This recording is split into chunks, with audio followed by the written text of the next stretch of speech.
본 방송에서 제공하는 투자 정보는 투자 판단에 대한 조언입니다.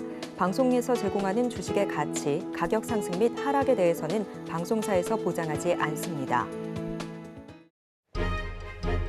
실시간 정보 브리핑입니다. 채권 투자자들의 시장 참여도를 보여주는 국채 선물 미결제 약정이 지난달부터 감소하고 있는 것으로 나타났습니다. 긴축 완화 시점 세계 국채 지수 편입을 둘러싼 불확실성이 커지자 외국인 투자자를 중심으로 채권 포지션 정리에 나서고 있다는 분석이 나옵니다. 9일 금융정보 업체에 따르면 국채 선물 미결제 약정은 지난달부터 줄어드는 추세입니다. 미결제 약정 감소는 통상 투자자들이 추후 시장 변동성이 커질 것에 대비하기 위해서 기존 포지션을 축소하고 신규 투자자 시장 진입은 적다라는 뜻으로 해석되고 있습니다. 시장 일각에서는 특히 외국인 투자자가 국내 채권 투자 포지션을 정리하고 있다는 추측이 제기되고 있습니다. 경기 침체 공포가 확산하면서 외국인 투자자들이 한국 주식 시장을 떠나고 있습니다. 특히 국민주라 불리고 있는 삼성전자와 SK하이닉스 등을 5조 원 가까이 폭풍 매도하면서 6만 전자, 15만 닉스로 끌어내렸습니다.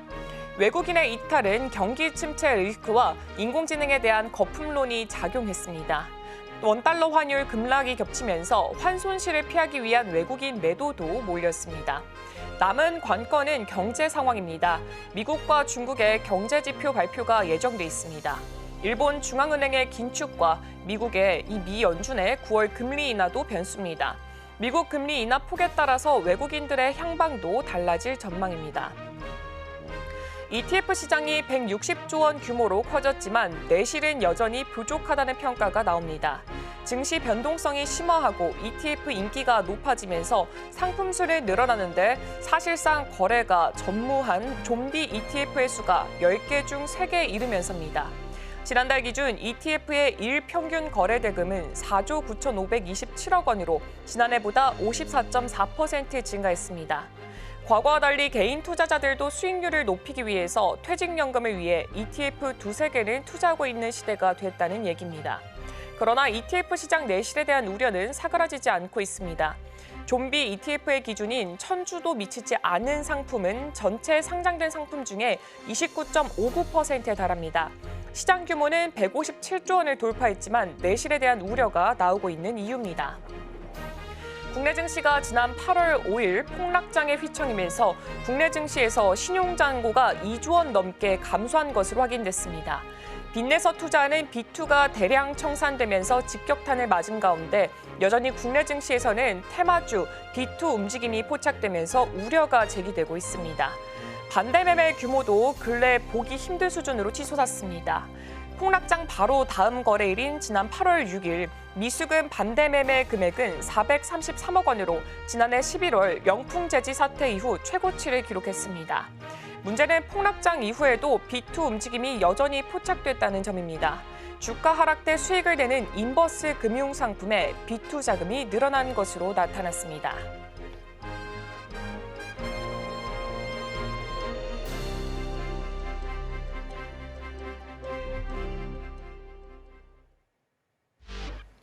시청자 여러분 안녕하세요. 증시팔 시작합니다. 진행의 이가은입니다. 오은비입니다. 지난주 금요일 뉴욕 증시는 하락하면서 마무리했습니다. 기다렸던 고용 보고서가 발표가 됐는데요. 전반적으로 봤을 때는 7월보다 좀 나았다라는 평가를 내릴 수 있겠지만 세부적으로 보면 우려할 부분들이 좀 있었습니다. 먼저 이번 달에 나왔던 비농업 일자리 수가 14만 건 정도로 집계가 됐는데 예상치가 16만 건이었기 때문에 여기보다 좀 크게 하회하는 모습을 보였고요. 특히나 지난 6월과 7월에 있었던 이 수치도 8만 건 정도 하향 조정되는 모습을 보였기 때문에 미국 고용시장이 생각보다 좀 빠르게 냉각되고 있구나라는 부분을 걱정할 수밖에 없는 상황이었습니다. 그나마 이런 상황 속에서 좀 긍정적인 부분을 하나 찾아보자면 실업률이 있을 것 같습니다. 지난달보다는 한 0.1%, 4.3에서 4.2% 정도로 줄어드는 모습을 보였습니다. 원래는 고용 보고서가 나오게 되면 FOMC에서 금리 인하를 얼마나 하게 될지 힌트를 좀 얻을 수 있을 것이다라고 예상을 했는데 의외로 좀 혼재되게 나오게 되면서 오히려 스몰 컷이냐 빅 컷이냐 이렇게 방향성을 좀 잡지 못하게 되면서 우리 시장 안에서도 당분간은 좀 조정을 좀 보이지 않을까 싶습니다. 네, 그렇다면은 국내 시장도 한번 짚어봐야겠죠. 지난 거래일 우리 시장은 미국의 고용 지표 발표를 앞두고 경기의 심리가 확산이 되면서 파랗게 질리면서 마무리를 했습니다. 특히나 유가증권 시장의 지수 자체는 0.05% 상승 출발했지만 장중에 낙폭을 과하게 보이면서 1.79%까지 하락하는 모습을 보여줬습니다. 그 이후에는 그 낙폭을 조금 줄여내는 모습을 좀 보여주긴 했지만 결국에는 1.21% 하락하면서 마무리를 했습니다. 특히나 이 유가증권 시장에서 외국인들의 매도세가 계속해서 커지고 있습니다. 외국인은 이날에 또 순매도를 보여줬지만 코스피 200 선물에서도 매도세를 이어가면서 지수 하방에 압력을 계속해서 가했고요. 특히나 4거래일 연속 매도세 행렬을 이어나갔습니다. 반면에 개인과 기관 투자자들은 순매수세를 했지만 그 영향은 조금 약한 것으로 풀이가 되고 있습니다. 유가증권 시장 시가총액 상위 종목들도 대부분 파란불을 켰습니다. 특히나 삼성전자 같은 경우에는 지난 목요일에 이 7만 전자가 깨졌지만 이날 같은 경우에는 0.14% 다소 소폭의 하락세를 보였습니다. 하지만 이미 7만 전자가 깨졌기 때문에 이 하락폭은 우리 증시에 좀 크게 타격을 입은 것으로 보여지고 있습니다. SK하이닉스도 마찬가지로 1.88% 하락하면서 마무리를 했습니다. 반면에 경기 방어주로 분류가 되어 있는 통신주 SK텔레콤 같은 경우에는 배당 매력까지 더해지면서 장중에 1년 중 최고가를 경신하기도 했고요. 또 지난 주말 유럽과 미국에서 주요 바이오 학회가 예정이 됐던 가운데 이 비만 치료제에 대해서 공개를 할 예정이었던 한미약품 그리고 한미사이언스 같은 경우에는 8%대, 5%대 상승했습니다. 마찬가지로 삼성바이오로직스도 3%대 상승세 보여주면서 이렇게 제약 바이오 업종의 강세가 또 눈에 띄었습니다. 일단 증권가에서는 원달러 환율 자체가 하락이 하면서 이 외국인 투자자들 같은 경우에는 원달러 환율의 이 시세 차익을 노린 그렇게 투자가 조금 더 컸다라는 경향이 있었고요. 이와 함께 국내 과세 정책의 불확실성 그리고 연휴 동안 이어질 이 시장의 공백 등이 우리 시장에는 좀 공포감으로 작용을 했다라고 분석을 내놓기도 했습니다. 특히나 이렇게 지난 금요일 미증시 3대 지수가 하락한 만큼 과연 오늘 우리 시장에는 어떤 영향을 미칠지 우리 함께 하시면서 좀 세밀한 투자 전략 세워보시면 좋을 것 같습니다. 네, 그럼 증시팔 본격적으로 함께 출발해 보도록 하겠습니다.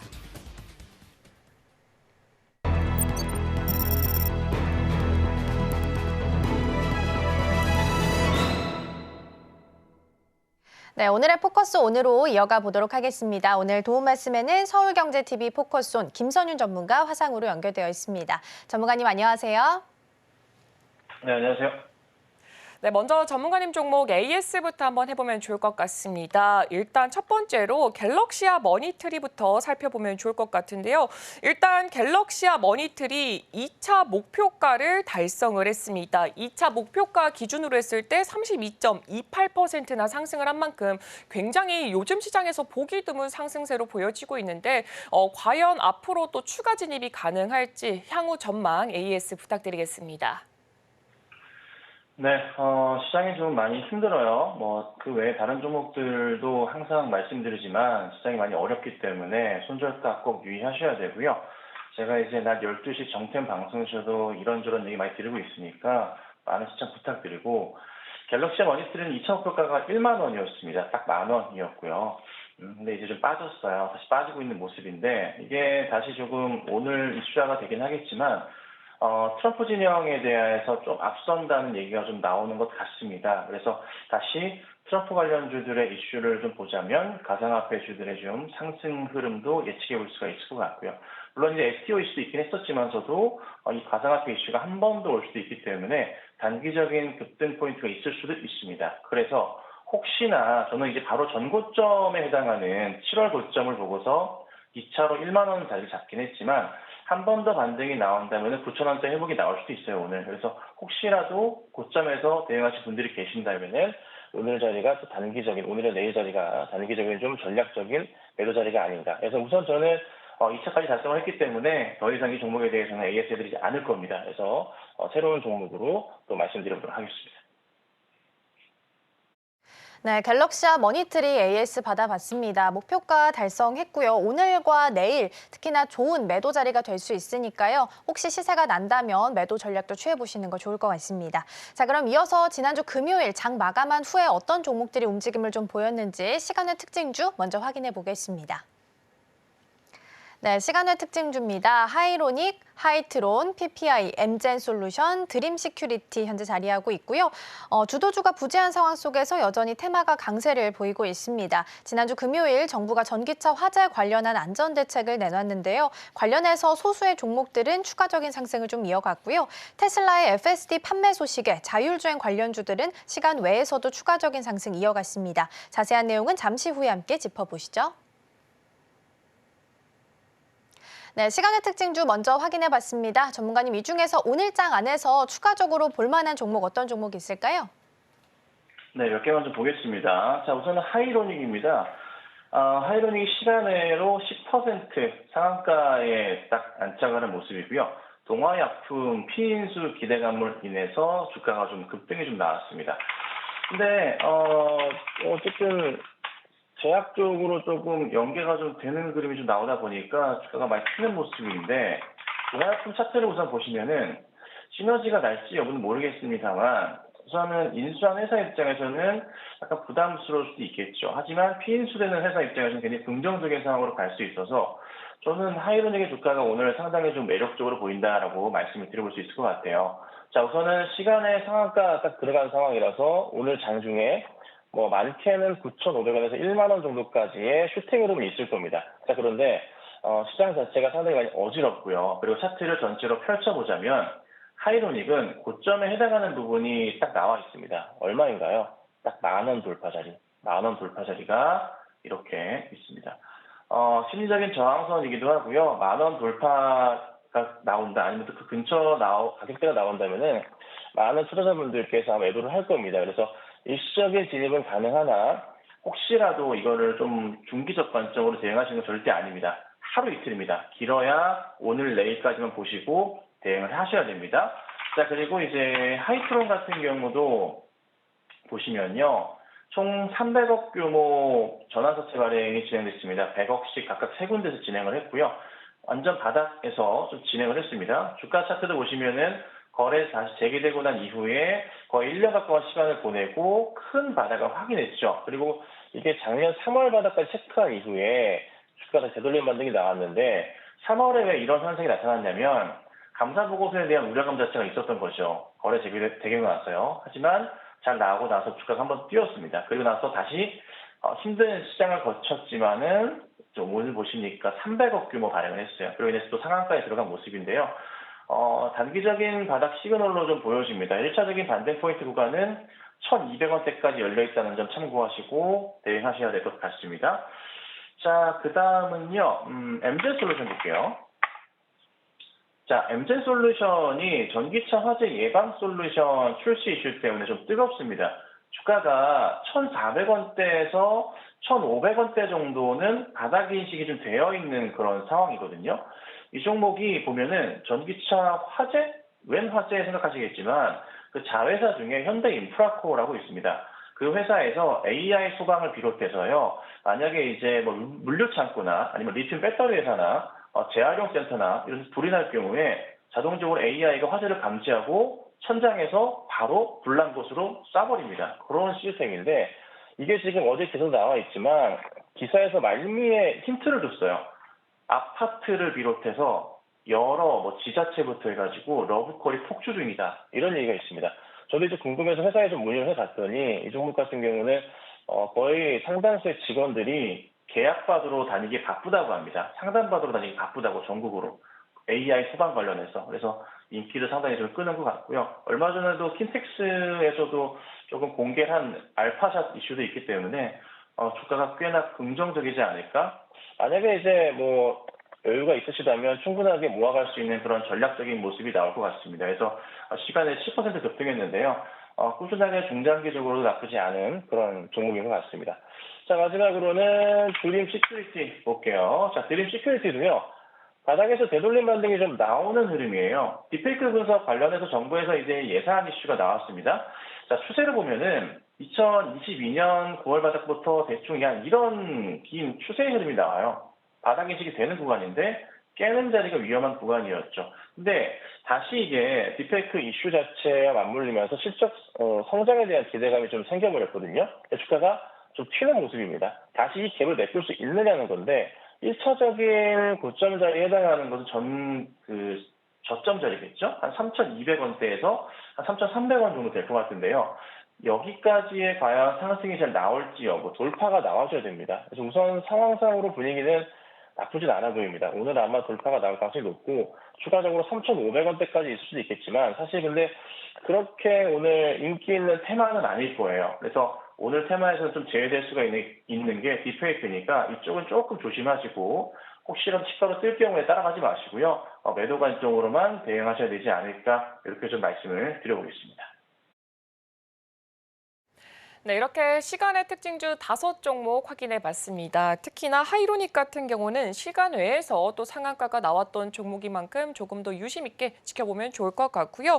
일단 동화약품의 피인수 기대감이 반영이 됐다라는 말을 해주셨는데 동화약품은 가스활명수 그리고 판콜S와 같은 제품들을 현재 판매하고 있고요. 이렇게 최대주주 변경을 통해서 헬스케어로도 조금 확장을 할 것이다라는 의도까지 보여지고 있습니다. 다만 이렇게 하이로닉에 대해서 관심을 가질 때 조금 단기적으로 대응하는 것이 좋을 것 같다라고 제시까지 해주셨습니다.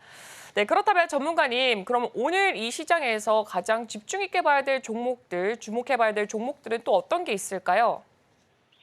네, 이 시간에는 제가 전일자에서 거래가 좀 급등이 나오면서 상승을 좀 잘 줬었던 종목을 체크해 드리는 건데요.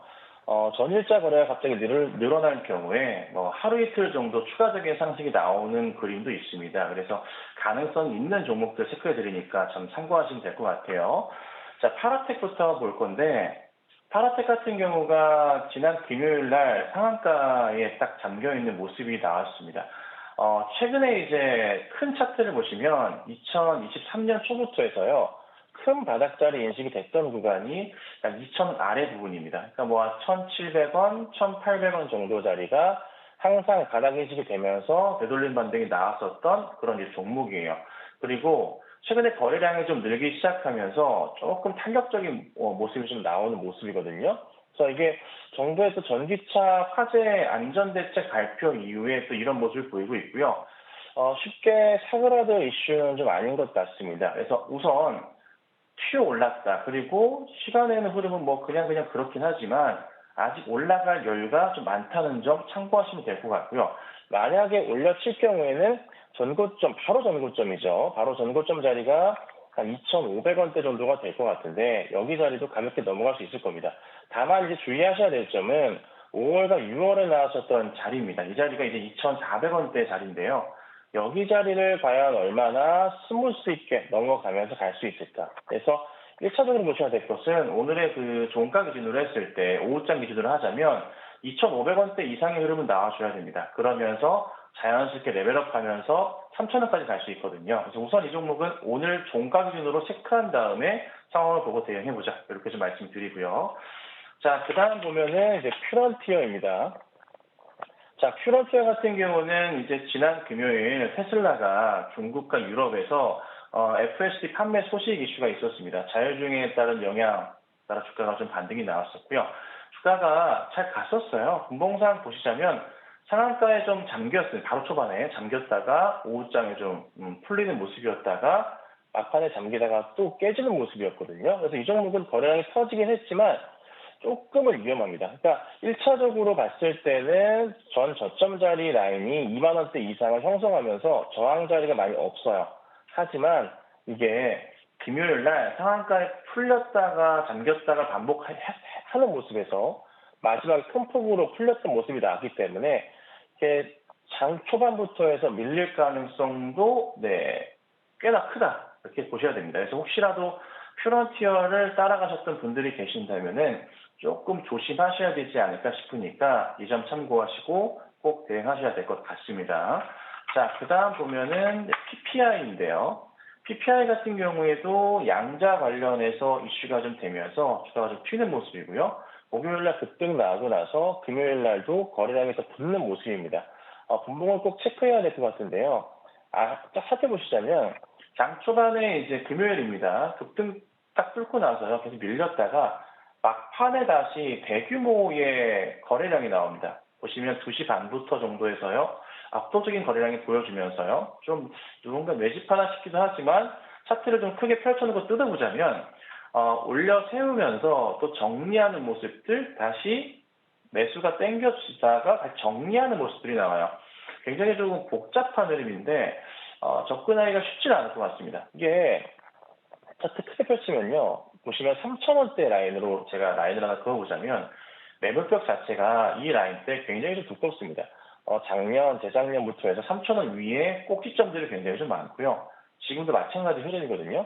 일시적인 흐름이 나오면서 갈 수도 있겠지만 잠깐일 겁니다. 그래서 오늘까지는 뭐 괜찮을 수 있지만 추가적인 흐름은 좀 제한적입니다. 그래서 혹시나 PPI 같은 경우 대응을 하시다가 급등 나오네, 저는 좀 넘어가는 거 볼까 하고 대응할 수도 있을 것 같은데 확실한 자리는 이 구간대 전체 자리를 다 돌파해주는 모습이 나와줘야 돼요. 그러니까 2021년부터 해서 23년부터 해서 계속 뚫지 못했었던 자리, 3,500원, 200원 이런 자리들 있죠.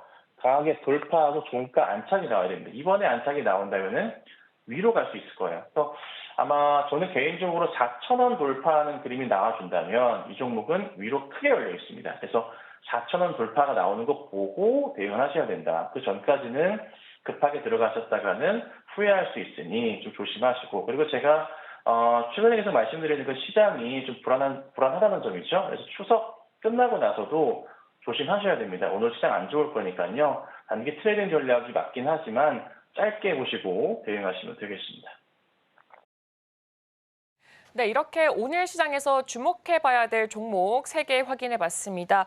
여기서 파라텍 같은 경우에는 지난 금요일 정부가 전기차 화재 대책에 대해서 방안을 발표하면서 또 상한가를 달성했던 종목이었죠. 최근에 거래량이 좀 증가를 하면서 탄력적인 모습을 계속해서 보여주고 있습니다. 그렇기 때문에 일단 이 이슈 자체가 쉽게 사그라들어질 이슈 자체가 아닌 만큼 앞으로의 좀 기대감은 여전히 유효한 상태지만 바로 전고점 자리 2,500원 이 선이 오늘 종가에서 넘길 수가 있는지 이 부분은 꼭 유의해서 보시면 좋을 것 같습니다. 네, 그렇다면 전문가님 이렇게 3종목을 살펴봤는데 이 중에서 딱 탑픽 한 종목 꼽자면 어떤 게 있을까요? 탑픽이 아니라요. 네. 오늘 다른 종목을 좀 가지고 나왔습니다. 자, 오늘은요, 삐아라는 종목을 좀 가지고 나왔는데요. 물론 3종목 중에 좋은 종목이 있긴 하지만 시장 상황이 좀 원체 불안하다 보니까 그래도 시장 상황 불안할 때 사람들은 신규 종목에 대한 기대감이 있고요. 실적 성장에 대한 기대감이 있어서 삐아를 좀 가지고 나와봤습니다. 자, 우선 삐아 같은 경우는 화장품, 네, 요즘에 신규 상장한 종목 가운데 하나이고 K화장품 수출액이 3조 2천억을 돌파했다. 이런 또 내용이 있고요. 국내 립 부문 1위 기업입니다. 그리고 올해 1분기의 매출이 수출 비중이 64%까지 좀 증가한 모습이라 이게 일본 시장도 그렇고 미국 시장도 그렇고 성장성이 좀 눈에 띄는 게 이 삐아라는 종목입니다. 자, 차트를 보시면요. 바닥에서 만연하게 조금 돌리는 모습이 나왔습니다. 그러니까 8월 초에 큰 하락이 나왔었지만서도 잘 버티는 모습이었고, 최근에 이제 보시면은 쌍바닥 찍고 천천히 돌리는데 시장의 상황이랑은 무관하게 움직여줍니다. 안정적인 흐름이 나와주거든요. 그리고 수급적인 상황에서 보시면 조금 애매한 부분이 있긴 하지만 매도할 기관들은 거의 다 나간 것 같고요. 물량 자체가 이제 없습니다. 그래서 요거 조금만 누가 손대준다면 가볍게 올라갈 종목이지 않을까 싶은 거죠. 그리고 차트를 보시면요. 바로 전에 홍보했었던 7월 말 8월에 빠지기 전 자리가 16,000원까지 보이거든요. 자, 그래서 매수 대응을 어떻게 하시냐면 13,500원에서 14,000원 사이에 매수하시고 그 아래면 또 살짝 아래면 좋을 것 같긴 합니다. 그리고 1차원부터 이제 16,000원 잡아드릴 거고요. 만약에 16,000원 자리를 가볍게 돌파한다면은 18,000원까지는 큰 문제 없이 열려있는 종목이 됩니다. 그래서 우선은 조정 시 매수 대응하시고 들어가시고, 다만 이제 제가 요즘에 손절 라인을 굉장히 타이트하게 잡습니다. 시장 영향 때문인데 만약에 13,000원짜리 이탈하게 된다면은 아쉽지만은 빼셔야 될 것 같습니다. 물론 이제 더 전략적으로 보면은 더 아래 12,000원대 아래도 볼 수 있긴 하지만 그거는 현 시점 맞지 않은 것 같아요. 그래서 우선은 손절가는 제가 13,000원 자리를 잡아드릴 거니까 이 점 유의하시고 성공 투자하시면 좋겠습니다. 네, 오늘의 탑픽 종목으로 삐아 만나봤습니다. 워낙 시장이 좀 어렵고 아마 오늘 우리 시장 개장하고 나서도 쉽지 않게 흘러갈 것으로 보입니다. 그러한 시장 속에서 좀 반대로 시장 상황과 별개로 바닥에서 돌리고 있는 차트를 좀 보이고 있습니다. 삐아 종목 선정해 주셨고요. 목표가로 16,000원, 손절가 타이트하게 13,000원 잡아주셨으니까 이 선 이탈하지 않는지 계속해서 체크해 보시면 좋겠습니다. 더불어서 우리 전문가님의 전략들 더 궁금하다 하시는 분들께서는 정오의 템베거에서 더 자세하게 확인 가능하니까요. 많은 관심 부탁드리겠습니다. 오늘 도움 말씀은 여기까지 듣도록 하겠습니다. 전문가님 고맙습니다. 네, 감사합니다. 네, 오늘의 탑픽 종목 화면을 통해서 전략 다시 한번 점검해 보고요. 계속해서 이어가 보도록 하겠습니다.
네, 오늘의 이슈 오늘로 이어가 보도록 하겠습니다. 오늘 도움 말씀에는 헤르메스 스타 김시은 팀장 자리해 주셨습니다. 팀장님 어서 오세요. 네, 안녕하세요. 네, 먼저 오늘의 주제부터 함께 확인해 보도록 하겠습니다. 오늘의 주제입니다. 주간 글로벌 증시 브리핑 준비해 주셨고요. 지난 금요일로 돌아가서 있었던 고용 보고서부터 살펴보겠습니다. 일단 전반적으로 봤을 때는 7월보다는 좀 나아졌다라는 장점을 가지고 있긴 합니다만 세부적으로 좀 들여다봤을 때는 우려할 부분들이 좀 있었습니다. 그러다 보니까 3대 지수도 좀 크게 하락하는 모습을 보였는데 자세한 내용들 먼저 좀 팀장님 짚어주시죠. 일단 지표 자체는 굉장히 혼조가 나타나면서 시장 자체도 초반에는 좀 혼란스러웠던 모습이 나왔습니다. 실업률 같은 경우가 4.2%가 나오게 되면서 큰 변화가 없었지만 다만 점점 하향 추세가 나오고 있다는 점도 나오고 있고요. 이전 대비했을 때 지난 7월에는 4.3% 나오게 되면서 샤미 법칙도 거론되면서 시장에서의 폭락이 나왔지만 이전보다는 하락을 했기 때문에 그래도 시장에서는 좀 긍정적으로 받아들여질 수 있지 않았을까라는 생각을 하고 있고 가장 중요한 부분이 비농업 고용자 수인데 전월 대비했을 때 14만 2천 명이 증가를 했어요. 예상치보다 한 16만 명을 하회한 부분들이 나오고 있고 최근 몇 달 동안 하향 추세가 계속 완성이 되면서 경기 침체로 들어가는 것이 아니냐라는 내용들이 계속해서 나왔습니다.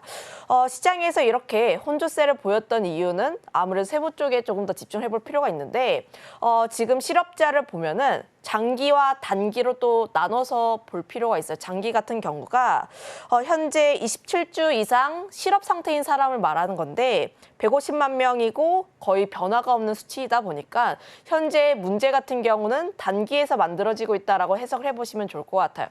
만약에 장기 쪽에서의 큰 변화가 나오게 되었을 때는 현재 고용 쪽에서 구조적인 문제가 나오고 있다는 부분들로 받아들여질 수가 있어서 지금 그 정도의 문제는 아니다라고 보시면 좋을 것 같고 단기를 보게 되었을 때 지금 일자리를 잃은 사람들은 굉장히 많이 증가했습니다. 일자리 상실자와 임시직 종료자가 굉장히 큰 폭의 증가세가 나왔는데 그런데 또 재취업자도 그렇고 신규 취업자가 그만큼 확대가 되었어요. 그런데 지금 그만큼 숫자가 크게 변화가 될 게 없는데 왜 이렇게 문제가 나온 거지라고 보면은 결국 지금 데이터상을 보게 되었을 때 오차가 나올 수 있다라는 생각까지도 해볼 필요가 있습니다. 이전에도 또 고용 지표를 보게 되었을 때 수치가 조금씩 달라질 수가 있어요. 좀 이렇게 데이터를 집계하는 데 따라서 숫자가 좀 달라질 수가 있는데 만약에 우리가 생각했던 것 이상의 데이터가 달라지게 된다면 또 이제 데이터상에서 신뢰할 수 있는 부분까지 연결할 수가 있어서 지금 같은 경우는 또 문제가 발생할 수 있다라고 보시면 좋을 것 같습니다. 관련했을 때 지금 장기 쪽에서 큰 문제가 나타나지 않고 있기 때문에 경기 침체까지 우려할 부분은 아니다. 그럼에도 불구하고 시장은 우려를 계속해서 진행을 하고 있고 지표가 나온 다음에 월라가 또 50pp까지 열려 있다라는 식으로 발언했기 때문에 시장은 더 크게 또 우려를 하고 있는 것으로 보여지고 있습니다. 일단 현재 보여지는 지표 자체는 시장의 경기의 침체까지 우려할 정도는 아니다라고 말씀을 주셨습니다. 그렇다면 팀장님, 현재 기술주에 대해서 시장의 시선이 정말 차갑게 느껴지고 있습니다. 기술주의 앞으로의 우려감까지 좀 들어가고 있는 가운데 수급 자체가 기술주에서 만약에 이동을 하게 된다면 지수 상단 자체가 좀 낮아질 수 있지 않을까라는 우려감도 들고 있습니다. 현재 좀 미국 대선까지 앞두고 있는 이 시점에서 만약 기술주의 이 하락세가 지속이 된다면 앞으로는 좀 증시가 어떤 변동성을 보여줄까요? 일단 변곡점 자체는 FOMC이다 보니까 FOMC에서 25bp를 할지 50bp를 할지 조금 더 볼 필요가 있고 그리고 시장에 대한 반응을 조금 더 볼 필요가 있다 보니까 이 부분까지는 관망에 대한 흐름들. 특히 기술주들 같은 경우가 그동안 외국인이 굉장히 많이 들어왔었는데 최근 들어서 삼성전자, SK하이닉스 위주로 빠져나가고 있는 상황들. 그러면 현재 기술주 쪽에서의 매도 흐름들이 나와주고 있는 건데 우리나라도 그렇고 미국도 그렇고 매수에 대한 힘이 굉장히 약해지고 있습니다. 9월이라는 특성도 마찬가지이기도 하고 특히 우리나라 같은 경우는 추석을 앞두고 있다 보니까 수급적으로 굉장히 제한적인 모습들. 그러면 삼성전자를 비롯한 기술주들의 상방이 제한이 되어 있다는 것은 앞서 이야기를 했던 것처럼 상방이 막혀 있다는 뜻으로 볼 수가 있는데 특히 지난 금요일에 미국 쪽에서의 3대 지수가 폭락하고 있고 야가 선물 지수도 한 20% 정도 하향세가 나오고 있다 보니까 오늘 증시에서는 2,500선 밑에서 출발할 가능성이 상당히 높다라고 보시면 좋을 것 같아요. 다만 지금 그렇다고 해서 내가 어떻게 대응을 하느냐가 가장 중요한 부분이라고 보시면 좋을 것 같은데 특히 기술주도 그렇고 비기술주도 그렇고 지금 대응을 하기에는 다소 늦었습니다. 사실 현금을 마련을 하기 위해서는 지수가 많이 올라와 있을 때 특히 내 종목이 많이 올라와 있을 때에 분할적으로 매도를 해서 현금을 챙기는 방식이 필요하지 지금처럼 계속해서 주가가 내려가고 있는데 어떻게 대응해야 하나요? 버티시는 수밖에 없습니다. 지금 물론 기술주들이 다시 한번 턴을 하는 부분들이 나와야 할 필요가 있긴 하나 지금 가격적인 메리트는 상당히 있다라고 보시면 좋을 것 같아요. 코스피 기준으로 했을 때 2,470선이 PBR 기준으로 0.9배, 2,320선이 PBR 0.87배입니다. 지금 그 부분에 있다 보니까 내가 만약에 현금이 하나도 없는데 지금 어떻게 해야 하나요? 하시는 분들 같은 경우는 계속적인 홀딩에 대한 의견들. 사실 원래 내가 물려 있으신 분들한테는 내가 어느 정도 선에서는 좀 이제 분할적으로 매도를 해서 현금을 마련한 다음에 바닥권에서 그 자금 그대로 들어가서 물량을 모으는 식으로 해봅시다라는 코멘트도 드릴 수가 있는데 지금 그만큼의 전략을 짜기에는 다소 지수가 많이 내려온 상황들 오히려 지금 현생을 굉장히 열심히 살고 그로 인해서 월급 받으신 걸로 이제 대형주 쪽에 대한 매력적인 종목군들 있잖아요. 굉장히 실적이 잘 나오는 기업들, 반도체라든지 화장품이라든지 특히 수출 데이터 기반으로 했을 때 실적이 잘 나오는 기업들을 위주로 조금씩 분할 매수를 해야 할 필요가 있지 않을까. 다만 앞서 이야기를 했던 것처럼 하락이 언제까지 나올지 모릅니다. 특히 저는 50bp가 나오게 되었을 때 시장이 폭락할 가능성도 있다라고 생각을 하고 있어서 지금 내가 현금이 있다고 해서 지난 블랙 먼데이처럼 턴이 굉장히 빨리 안 나올 수도 있어요. 그때 한 3일 정도의 폭락이 나온 다음에 개인들의 매수세에 힘입어서 굉장히 빠르게 회복을 했었는데 그만큼의 회복이 빨리 안 나올 수도 있습니다. 그 점을 한번 또 생각을 해보시면 좋을 것 같아서 전 접근을 할 때는 반드시 분할적으로 매수를 해볼 필요가 있지 않을까. 거기다 분할적으로 매수를 하기 위해서는 결국 대형주 단에서 접근이 필요합니다. 소형주 같은 경우가 올라갈 때는 화끈하게 올라가고 있고 또 반대로 이야기를 하면 화끈하게 내려가기도 하는 종목군이에요. 그런데 지금 아직까지 하향 추세가 나와주고 있고 턴이 나오지 않은 상황 속이다 보니까 현재 같은 경우에 내가 분할 매수를 한다 하시는 분들은 소형주가 아니라 대형주가 조금 더 안정적이지 않을까라는 생각도 하고 있어서 저는 접근하신다면 대형주 특히 SK하이닉스라든지 삼성전자 쪽에 조금 더 손을 들어주고 싶고요. 지금 두 개 중에 조금 더 고민을 해보게 된다면 삼성전자 쪽이 조금 더 유리하지 않을까라는 생각도 하고 있습니다. 네, 지난주 금요일장에서도 뉴욕 증시가 좀 쉽지 않게 끝이 났기 때문에 오늘 우리 시장 출발도 좀 체크를 해봐야 될 것 같습니다. 2,500선 밑에서도 출발할 수 있겠다라는 부분도 염두를 해주셔야 될 것 같고요. 오히려 현금을 가지고 계셨던 분들에게는 찬스가 될 수도 있을 것 같습니다. 반도체 투톱 위주로 해서 대형주 단에서 그리고 실적이 잘 나올 만한 종목들 위주로 해서 분할 매수 관점 취해보셔도 좋을 것 같습니다. 앞서서 말씀해주신 것처럼 FOMC가 이번 달 안에서는 큰 변곡점이 될 것으로 보입니다. 물론 고용 보고서가 나오면 어느 정도 힌트를 찾지 않을까 했었는데 사실 좀 엇갈리게 나오다 보니까 여기서는 힌트를 좀 찾지 못할 것 같고 그 외에 좀 FOMC를 전쳐 볼 만한 이슈들이 있다면 어떤 것들이 좀 있을까요? FOMC 전에 주목해야 할 이벤트 같은 경우가 이번 주이지 않을까라고 보시면 좋을 것 같은데 9일에 애플의 신제품이 발표되고 있고 10일 같은 경우에는 미국 대선 토론에 대한 부분들 10일에는 CPI라든지 12일에는 선물옵션 동기 만기이다 보니까 특히 이번 주 같은 경우에는 시장의 이벤트도 굉장히 다양하고 특히 수급적인 측면에서도 제한적일 가능성이 굉장히 높다라고 보시면 좋을 것 같아요. 우선 애플을 관련했을 때 이야기를 먼저 드려보자면 지난주에 LG이노텍이라든지 BH 같은 경우가 큰 폭의 하락세가 나왔습니다. 관련했을 때 화웨이에서 3번 접는 폰이 출시가 된다. 그래서 애플이 과연 신제품을 내놓는다고 해서 중국 쪽에서의 파일을 뺏어올 수 있을 것인가에 대한 의구심이 나오기 시작하면서 관련 종목군들의 하락세가 나왔다라고 보시면 좋을 것 같은데 지금 16 같은 경우가 신제품이 발표가 되고 있고 특히 이번 AI폰에 대한 기대감이 상당히 높다 보니까 저는 기대감을 가져봐도 좋지 않을까라는 생각을 하고 있어요. 아무래도 지금 애플 같은 경우가 충성 주주들도 많은데 충성 고객들도 상당히 많습니다. 특히 충성 고객들 같은 경우가 아이폰 쪽에 대한 충성도가 굉장히 높은 편이라 보시면 좋을 것 같은데 그동안 최근 몇 년 동안의 아이폰을 보면은 큰 변화가 없었습니다. 이제 사용을 하시는 것 같은데 이번에 16 나오시면 혹시 구매할 의향이 있으신가요? 근데 사실 저는 기다릴까 했는데 제가 이제 고장이 나다 보니까 미리 교체를 벌써 해버려가지고 저는 일단은 없어요. 은비앤컨 어때요? 저는 이제 바꾼 지 6개월이 됐습니다.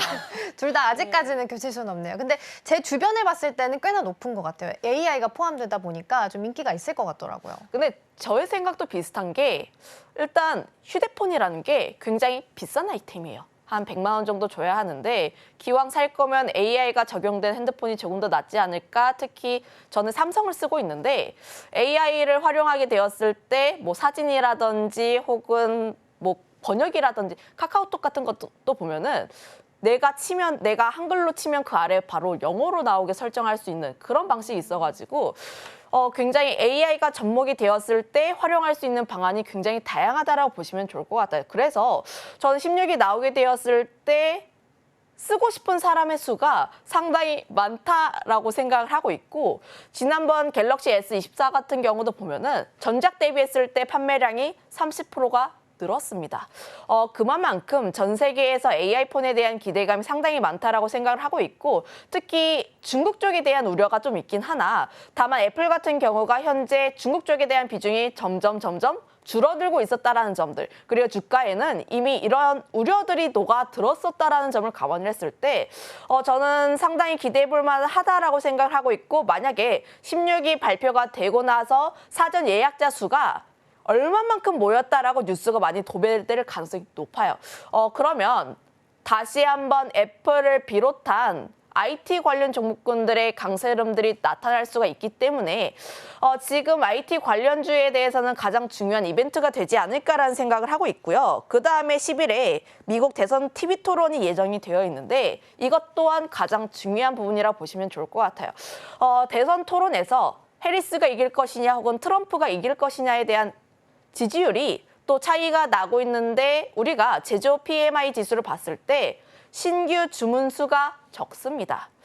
기업들 같은 경우가 해리스가 되느냐 트럼프가 되느냐에 따라서 스탠스가 변화할 수가 있기 때문에 누가 대통령이 될까 그 전까지는 기업들 역시도 다소 보수적으로 움직일 수밖에 없는 상황들 그거에 따라서 토론 이후에 정책이라든지 혹은 그 후보들의 이슈에 따라서 주가의 움직임이 나타날 수가 있어서 지금 대선 토론 전까지의 수급 역시도 굉장히 제한적일 가능성이 높다. 11일 같은 경우가 CPI가 예정이 되어 있는데 저는 이제 CPI 같은 물가지표 같은 경우는 좀 추세가 완성이 되어 있기 때문에 그렇게까지 중요하게 보고 있지는 않다라고 보시면 좋을 것 같고 12일에 선물옵션 동기 만기 그다음에 금요일부터 또 추석이 또 예정이 되어 있다 보니까 시장 같은 경우는 또 제한적인 움직임이 나올 가능성이 높다라고 보시면 좋을 것 같습니다. 네, 이렇게 앞으로 남아있는 일정이 꽤나 많습니다. 현지 시각으로는 9일 그리고 우리 시간으로는 10일 오전 2시에 애플의 16 시리즈가 새롭게 공개가 됩니다. 관련주들도 우리 증시에서 굉장히 많이 분포하고 있는 만큼 과연 시장은 어떻게 반응하고 있는지 한번 참고해 보시면 좋을 것 같고요. 일단은 지금 이렇게 미국의 CPI 같은 경우에는 많이 녹아져 있기 때문에 좀 움직임에는 제한적이 있을 것이다라는 전망점까지 제시를 해주셨습니다. 네, 그렇다면 일단 시장의 빅컷 기대감, 현재 또 이슈에 따라서 계속해서 몸집을 키워나가고 있고 또 줄여가고도 있는데 만약에 빅컷이 단행이 될 경우에는 이 시장에 어떤 영향을 미칠까 어떻게 생각하세요?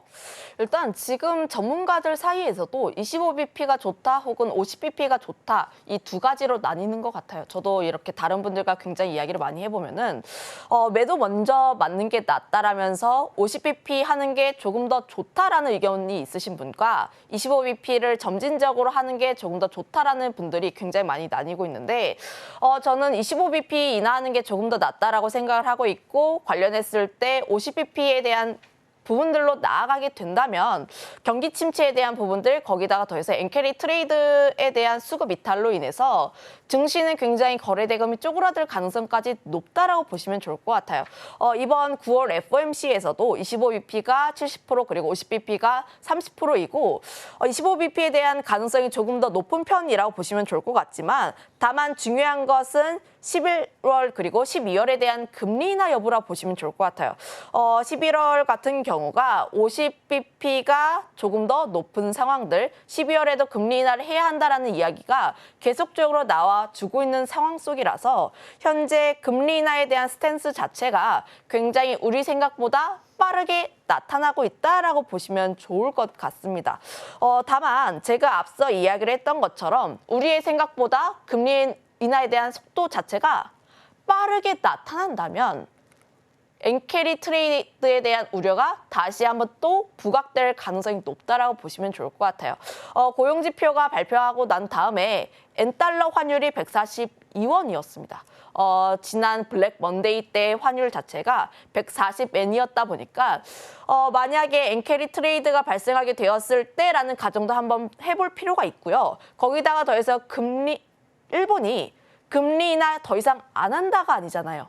금리 인하를 12월에 또 단행할 수도 있다. 그러면 방향성 자체가 계속해서 정해졌는데 지금 이에 대한 부분들을 걱정하지 않는 것은 다소 무리가 있다라고 생각을 해보시면 좋을 것 같아서 저는 50bp가 높아지면 높아질수록 엔캐리 트레이드에 대한 부각이 다시 한번 또 나올 가능성이 높아서 거래 대금도 굉장히 빠져나갈 수밖에 없고 그거에 따라서 반도체주들이 또 타격을 많이 받을 가능성이 높다라고 생각을 하고 있어서 지금은 그렇게까지 긍정적으로 보진 않습니다. 네, 오히려 빅컷일 때 시장에 조금 더 충격이 갈 수 있을 것 같다. 일단 미국은 인하 그리고 일본 쪽에서는 인상 이야기하고 있기 때문에 빅컷이 단행될 경우에는 엔캐리 트레이드에 대한 위험성도 조금 더 높아질 수 있다는 부분 보셔야겠습니다. 고용 보고서 나온 이후에 빅컷에 대한 가능성 심의 패드워치상 50%까지 올라왔었는데 지금 다시 한번 확인해 보니까 29%까지 일단은 내려와 있습니다. 자, 그럼 시선을 좀 국내로 옮겨와서 기술주 이야기 해보도록 하겠습니다. 삼성전자는 다시 한번 6만 전자로 내려앉게 됐고요. SK하이닉스는 그래도 2분기에 D램 점유율이 나홀로 상승했다. 뭐 이런 긍정적인 기사들은 좀 보도가 되고 있는 상황입니다. 그러다 보니까 반도체에 대해서는 펀더의 문제가 있다라기보다는 시장이 약해서 수급의 논리에 따라서 지금 약세를 보이고 있다라는 시선이 조금 더 강한 것 같습니다. 전반적인 전략을 좀 수정을 한다면 어떻게 해야 될까요? 일단 기다려야 될까요? 네, 저는 기다리는 게 맞을 것 같고요. 최근 들어서 반도체 쪽에 대한 안 좋은 이야기들이 계속해서 나와주고 있다 보니까 센티적으로 문제가 있는 상황들, 특히 SK하이닉스라든지 삼성전자 같은 경우가 그렇게까지 큰 문제가 없음에도 불구하고 목표 주가가 하향이 되었다라는 이유만으로도 특히 국내 투자자분들께서는 좀 많이 떨고 계신 분들이 나오는데 다만 목표 주가 하향에 대한 리포트를 나오게 되었을 때 그 절대적인 가격 수치에 집중을 하는 것이 아니라 내용에 조금 더 집중해 볼 필요가 있다라고 보시면 좋을 것 같아요. 올라갈 때는, 주가가 올라갈 때는 그거에 맞춰서 목표 주가도 함께 올리는 경향들이 많고요. 주가가 내려갈 때는 그에 맞춰서 목표 주가도 하향하는 경우들이 많습니다. 가장 중요한 것은 과연 이 가격대에서 삼성전자 혹은 SK하이닉스라는 기업이 얼마나 저렴한지 여부를 조금 더 체크를 해보시면 좋을 것 같은데 지금 삼성전자 같은 경우에 2분기 실적 굉장히 잘 나왔어요. 근데 잘 나왔는데 이 삼성전자의 매출을 구성한 대부분의 요인이 레거시였습니다. 그런데 지금 물론 D램 가격이 전월 대비했을 때 하향하고 있고 특히 PC 재고조 업체들이 재고를 점점 쌓아놓고 있으면서 D램 같은 경우는 가격 하향에 대한 우려까지 나와주고 있는 상황들. 거기다가 더해서 중국이 아직까지 경기 회복이 좀 덜 되다 보니까 중국 쪽에서 회복이 나오지 않으면서 반도체 시장이 우리의 생각보다는 덜 움직일 가능성이 높다라는 우려들까지 나오면서 현재 반도체 같은 경우에는 좀 안 좋은 이야기들이 많이 나온다라고 보시면 좋을 것 같은데 다만 가장 중요한 것은 이 D램에 대한 가격이 일시적인지 혹은 장기적인지 여부를 체크를 해볼 필요가 있을 것 같아요.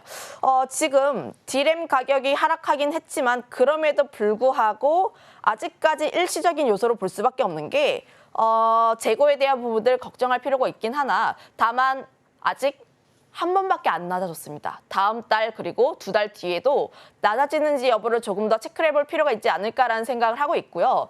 레거시뿐만 같은 경우는 하향을 했지만 뭐 AI 반도체라든지 HBM 같은 경우는 계속적으로 올라가고 있는 상황들 이미 수요 같은 경우는 계속 나와주고 있는 상황이기 때문에 지금 반도체 피크아웃에 대한 우려는 다소 과하지 않을까. 거기다가 더해서 삼성전자가 앞서 이야기를 했던 것처럼 레거시가 주입니다. 그런데 아직까지 남아있는 게 엔비디아의 퀄 테스트, 특히 엔비디아 향으로 인한 AI 반도체에 대한 수요들. 지금 AMD 쪽에 대한 납품만 하고 있지 엔비디아 쪽으로는 진행을 하고 있지 않기 때문에 현재 삼성전자 같은 경우는 목표 주가 하향 리포트가 나왔음에도 불구하고 굉장히 매력적인 가격대다라고 보시면 좋을 것 같아서 그래서 제가 앞서 이야기를 했던 것처럼 접근을 하시려면 SK하이닉스라든지 삼성전자 쪽에 접근을 하시는 게 맞을 것 같은데 그중에서 접근을 하신다면 저는 삼성전자에 손을 들어주고 싶다 하는 이유가 플러스 알파에 대한 요소들 특히 엔비디아에 대한 기대감이 아직까지 살아있기 때문에 업사이드에 대한 요소가 더 나올 수 있는 기업이 전 삼성전자이지 않을까라는 생각을 하고 있어서 그렇게까지 크게 걱정을 하고 있지는 않다라고 보시면 좋을 것 같다. 다만 지금 우리가 생각했던 것 이상으로 많이 빠졌습니다. 그거에 따라서 밴드 같은 경우도 조금 더 하향을 할 필요가 있는데 관련했을 때 삼성전자를 비롯한 기업들 같은 경우는 아직까지도 분할 매수에 대한 기회가 조금 더 유효하다라고 보시면 좋을 것 같고 접근을 하실 때는 반드시 5분할 정도가 아니라 10분할 이상으로 좀 접근해 보시면 좋지 않을까라는 의견도 한번 드려보도록 하겠습니다. 네, 앞서 말씀드린 것처럼 현금을 보유하고 있다면 대형주 위주로 매력적인 종목들 위주로 해서 분할 매수 관점 유효할 것 같고요. 분할도 여러 차례 쪼개서 좀 분할 매수 관점 유효하다라는 말씀해 주셨습니다. 반도체 투톱 중에서는 일단은 삼성전자가 플러스 알파로 엔비디아의 퀄 테스트에 대한 요소 가지고 있기 때문에 업사이드가 조금 더 열려 있다라는 부분도 함께 체크 포인트 삼으면 좋겠습니다. 자, 그럼 오늘 내용 화면을 통해서 다시 한번 정리해 보시죠. 네, 이번 주 글로벌 증시 프리뷰 함께 살펴봤습니다. 지난 금요일 미국 시장에서 고용 데이터가 발표가 됐죠. 우려할 부분이 있다 보니까 3대 지수가 급락을 했고요. 오늘 우리 시장 출발도 쉽지 않겠다라는 부분 체크하시면 좋겠습니다. 추석 전까지 경계감에 하락할 수 있으니까요. 조금 더 주의가 필요하다라는 부분도 함께 챙겨드립니다.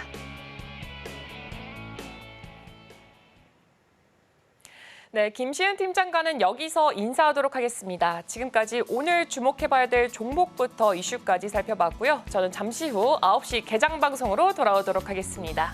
네, 개장한 이후에도 전략들 저희와 함께 꼼꼼하게 챙겨보시면 좋겠습니다. 많은 시청 부탁드립니다.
네, 계속해서 개장하기 전에 체크해볼 개장 전 증시 뉴스 확인해 보겠습니다. 이소연 앵커가 준비하고 있습니다. 네, 개장 전 알아봐야 할 실시간 증시 뉴스 시작합니다. 첫 번째 소식입니다. 지난주 S&P 500 지수는 4% 이상 급락하며 2023년 지역은행 위기 이후 최악의 한 주를 보냈습니다. 나스닥과 다우 지수도 각각 6%, 3% 가까이 하락했고요. 특히 나스닥 100은 2022년 이후 최악의 주간 수익률을 기록했고 엔비디아의 주가는 12% 이상 폭락했습니다.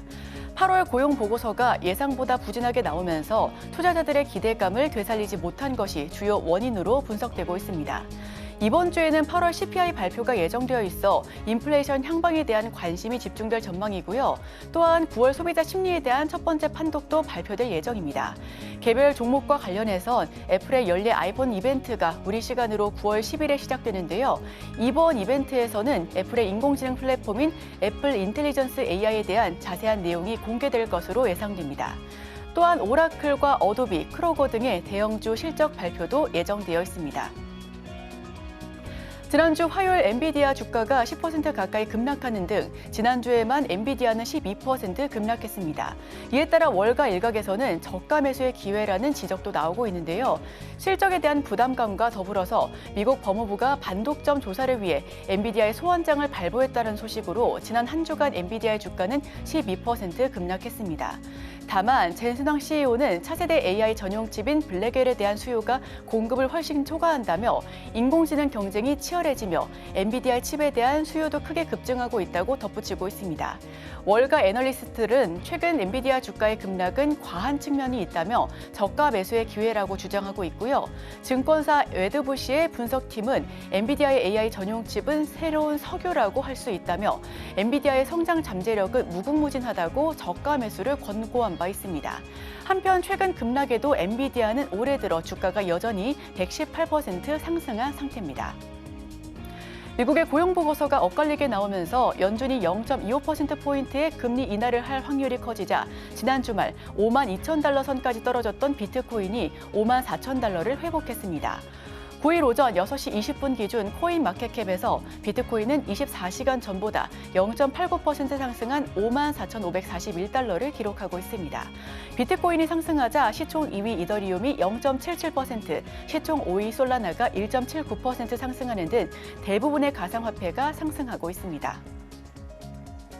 삼성전자가 다시 6만 전자가 됐습니다.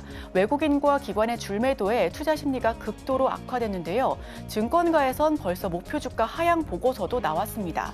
반도체 업황 전망이 엇갈리는 가운데 디램 판매 가격 상승이 어렵다는 분석이고요.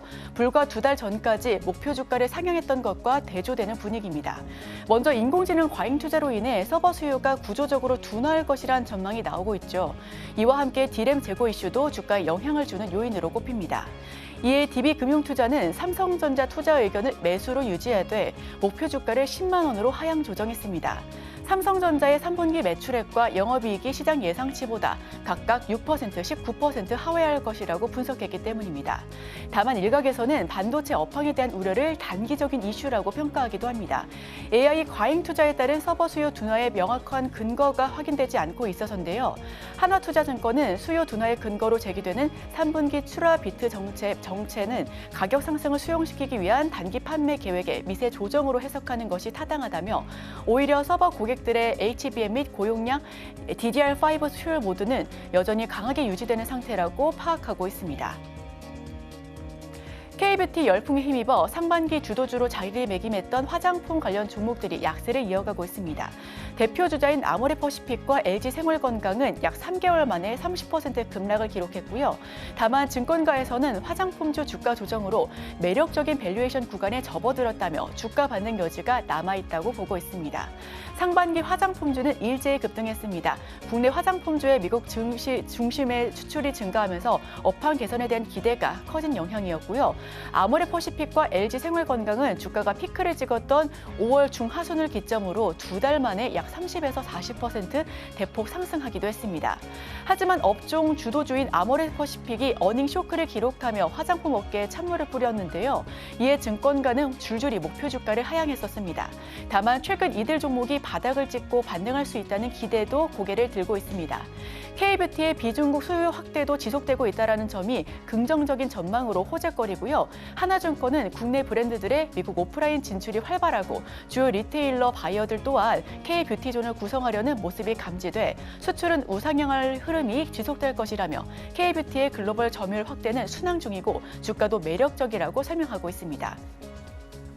미래에셋증권이 주관사를 맡은 하이브의 4천억 규모의 전환사채 흥행을 위해 예비 투자자들을 모아놓고 방탄소년단 전체 멤버의 내년 복귀를 적극적으로 강조하고 나섰습니다. 하지만 IB 업계 일각에서는 이를 두고 추가적인 주가 하락 가능성도 배제할 수 없다며 하이브 시비 투자를 경계하는 목소리도 나오고 있는데요. 미래에셋증권은 특히 내년 하반기부터 BTS가 완전체 활동을 재개하는 부분을 최대 호재로 강조했습니다. 실제 내년 6월 11일이면 BTS 멤버 중 입대가 가장 늦었던 지민과 정국이 모두 전역합니다. 증권가에서는 BTS 완전체 활동이 재개되면 앨범과 공연 수익으로만 연간 최대 5,607억 원의 매출이 추가될 것으로 내다보고 있습니다. 하이브의 팬 커뮤니티 플랫폼인 위버스가 올 연말 유료 구독 서비스로 전환하는 점도 내년 실적과 주가 반등의 모멘텀이 될 것이라는 분석도 있습니다. IR에 참여한 투자자들 상당수는 하이브 12투자에 호의적인 반응을 보인 것으로 알려졌습니다. 다만 미래에셋증권 투자증권의 장밋빛 전망과 달리 다른 IB 업계 관계 대다수는 여전히 하이브 12의 투자 매력도가 낮은 편이라고 평가하고 있는데요. 민희진 전 어도어 대표 해임과 더불어서 방시혁 하이브 의장의 사생활 논란, BTS 멤버 슈가의 음주운전 등으로 잇단 내부 자금도 12 투자의 걸림돌로 꼽히고 있는 상황입니다. 만약 하이브의 주가가 또 다른 논란에 휩싸여 더 떨어질 경우 최소 3년간 12의 자금을 묶어둬야 하는 투자자들 입장에서는 불리한 상황을 맞게 된다는 점도 참고하시길 바랍니다. 외국인 투자자의 국내 증시 이탈 흐름이 지속되고 있습니다. 외국인은 지난 5월을 제외하고 올해 들어 매월 국내 주식을 사들였지만 지난달부터는 분위기가 달라졌는데요. 미국의 경기 침체 우려와 엔캐리 트레이딩 청산 불안감 등으로 순매도로 돌아서더니 이달 들어선 5거래일 만에 2조 원 넘게 팔아치우는 등 이탈 강도를 높이고 있습니다. 외국인은 반도체를 집중적으로 팔아치우고 있고요. 하반기 외국인은 SK하이닉스 주식 3조 2,952억 원을 내다 팔았고 삼성전자 주식도 1조 원 가까이 순매도했습니다. 앞서 발표된 미국 제조업과 고용 관련 지표가 시장 예상치에 미치지 못하면서 경기 침체 우려가 커진 탓으로 분석됩니다. 네, 오늘 제가 준비한 소식은 여기까지입니다. 계속해서 서울경제TV 증시국 개장방송 함께 하시면서 오늘 시장 대응하시길 바랍니다.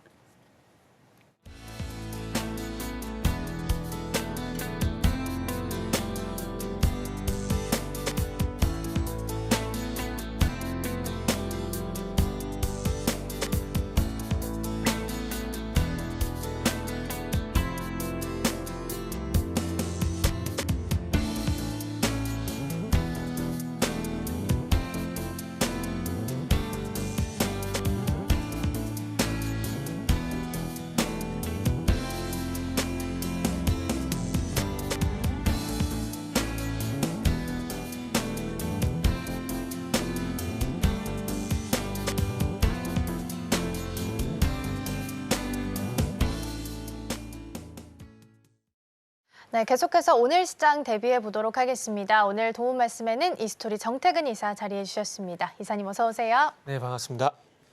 네, 오늘 유튜브 댓글에서도 나와 있는 것처럼 오늘 시장 문 열기가 진짜 무서운 것 같아요. 어떻게 시작을 하게 될지. 근데 일단 이벤트는 굉장히 다양해요. 오늘 뭐 아이폰 발표를 시작으로 해서 TV 대선 토론도 예정이 좀 되어 있고 네. 이번 주에 좀 주목할 만한 이슈들이 있다면 어떤 게 좀 있을까요? 일단은 말씀하셨듯이 일단 미국 대선 토론이 시작이 되고 그리고 또 이제 미국의 CPI가 발표가 됩니다. 발표가 되고요. 그리고 아마 많은 분들에게 관심이 없지 않을까라고 생각이 드는데 저는 개인적으로 22 통화 정책이 이번 주 예정이 돼 있는 상황이거든요.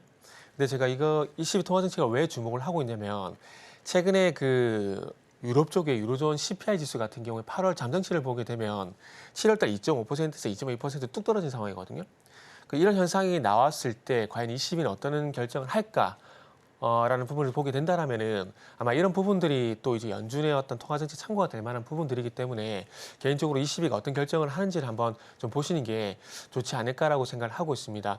일단은 어쨌든 뭐 섹터 그 권역별로 봤을 때 미국과 유럽 같은 경우 양대의 어떤 소위 라이벌 관계, 양대산맥 역할을 양대산맥 같은 그런 부분들이 좀 있기 때문에 유럽에서 어떤 통화정책을 결정하느냐 이런 부분들이 이번에 이제 우린 추석 연휴에 있을 FOMC 어떤 그 통화정책의 어떤 참고가 될 가능성이 상당히 높기 때문에 그래서 20에서 어떤 통화정책이 나온지 여부를 한번 보시는 것도 좀 좋지 않을까라는 생각을 하고 있습니다. 일단 어쨌든 뭐 시장이 지금 어쨌든 그 20일을 말씀드린 이유가 뭐냐면은 시장이 어쨌든 지금 금리가 어떻게 될지에 어떤 불확실성 이것 때문에 계속해서 시장이 조금 변동성이 확대가 되고 있거든요. 그래서 그런 부분들 좀 감안해 보게 된다라면은 그런 연유에서 20의 어떤 통화 정책도 한번 참고를 해보시는 게 좀 좋지 않을까라고 좀 말씀을 좀 드릴 수가 있을 것 같아요. 네, 특히나 이번 주에 이벤트가 좀 많이 있다 보니까 각자 좀 이벤트가 진행되고 나서 어떤 흐름이 나오게 되는지도 좀 보셔야 될 것 같습니다. 시장이 워낙 약하다 보니까 또 주도주가 부재한 상황이다 보니까 테마단이 좀 빠르게 움직이고 있습니다. 그동안 잘 갔던 딥페이크 이슈에 따라서 보안주도 좀 움직임을 보였고 더불어서 전기차 화재 관련해서 정부가 금요일에 안전대책을 내놨기 때문에 관련한 움직임도 보였고 또 테슬라가 FSD 판매한다라는 소식 속에서 자율주행도 관련주들이 좀 움직임을 보였습니다. 테마가 좀 빠르게 순환하고 있는데 전략을 좀 어떻게 세워가면 좋을까요? 테마가 방금 말씀하셨듯이 빠르게 돈다고 말씀하셨듯이 접근을 굳이 하신다라면은 그냥 테마가 형성이 됐을 때 그때 바로 들어갔으면 좋겠어요. 지금 뭐 딥페이크, 양자, 뭐 그리고 최근 와서 전기차 화재 다시 또 부각이 되고 있잖아요. 그러면서 지난주 금요일 날 또 자율주행 이런 것도 부각이 됐었거든요.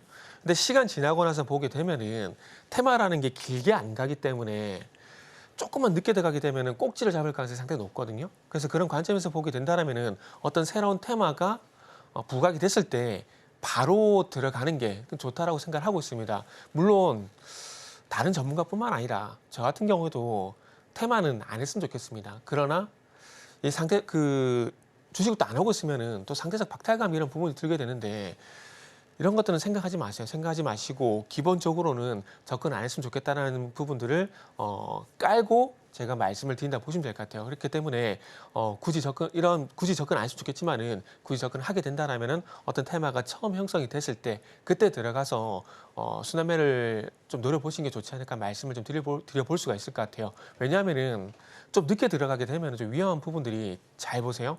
8월 초에 코로나 테마가 그렇게 강세에 보였었지만 지금 아무도 안 보지 않습니까? 근데 그거 조금만 늦게 들어가면 어떻게 됩니까? 바로 물려버린 거거든요. 그렇기 때문에 테마는 접근 안 했으면 좋겠다는 말씀을 다시 한번 드리면서 접근하게 된다라면은 조금 이제 테마가 처음 형성됐을 때 그때 들어가는 게 그나마 확률이 높다라고 좀 말씀을 드리도록 할게요.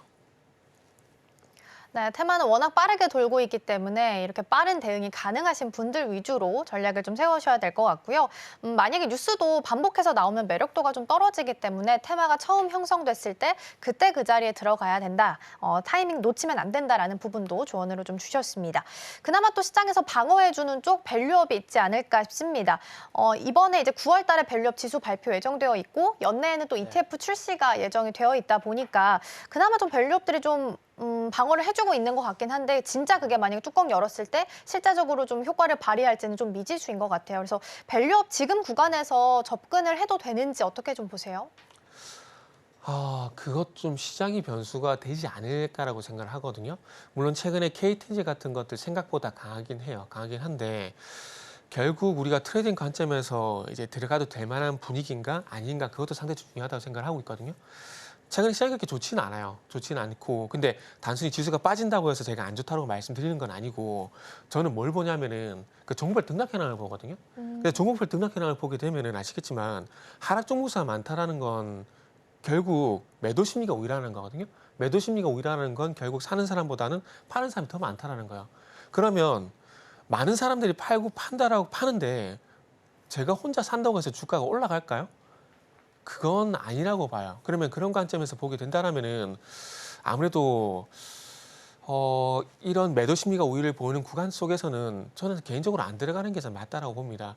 그렇기 때문에 이 밸류업 같은 경우도 만약에 지금 같은 시장의 어떤 분위기가 연속적으로 이뤄지게 된다라면은 아마 밸류업의 어떤 효과도 떨어질 가능성이 상당히 높기 때문에 그래서 조금 걱정이 돼서 이런 말씀을 드린다고 보시면 될 것 같아요. 그래서 저는 개인적으로 가장 중요한 건 시장이라고 생각을 하고 있습니다. 시장이 어쨌든 종목들을 매매할 만한 분위기를 만들어줘야 그 속에서 테마도 나오게 되는 거고 주도성도 나오는 거라고 보고 있거든요. 그렇기 때문에 밸류업 같은 경우에 충분히 매력이 있는 섹터 저는 분명히 생각하고 있습니다. 하지만 중요한 건 시장 분위기가 좌지우지할 수 있기 때문에 시장 분위기를 보고 좀 들어가시는 게 좀 좋지 않을까라고 좀 생각을 하고 있고 만약에 지난주 같은 시장 분위기가 주초에도 계속 진행이 된다?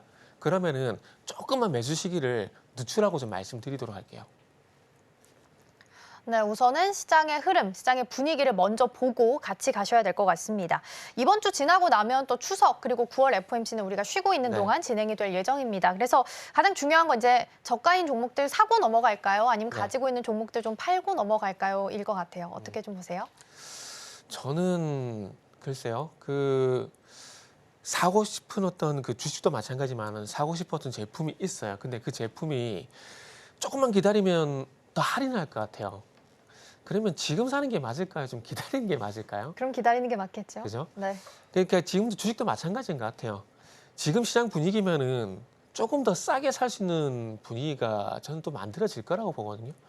그리고 많은 분들이 금리 인하를 예상하고 있지만 저는 개인적으로 동결 가능성도 저는 있다라고 보고 있어요. 물론 제가 틀릴 수도 있겠지만은 소수 의견도 있다라고 좀 생각을 하시면 좋을 것 같아요. 그래서 어쨌든 금리의 어떤 불확실성이 있는 상황들 속에서 굳이 이거를 감내하고 들어가실 필요가 있을까? 라는 생각을 좀 하고 있고요.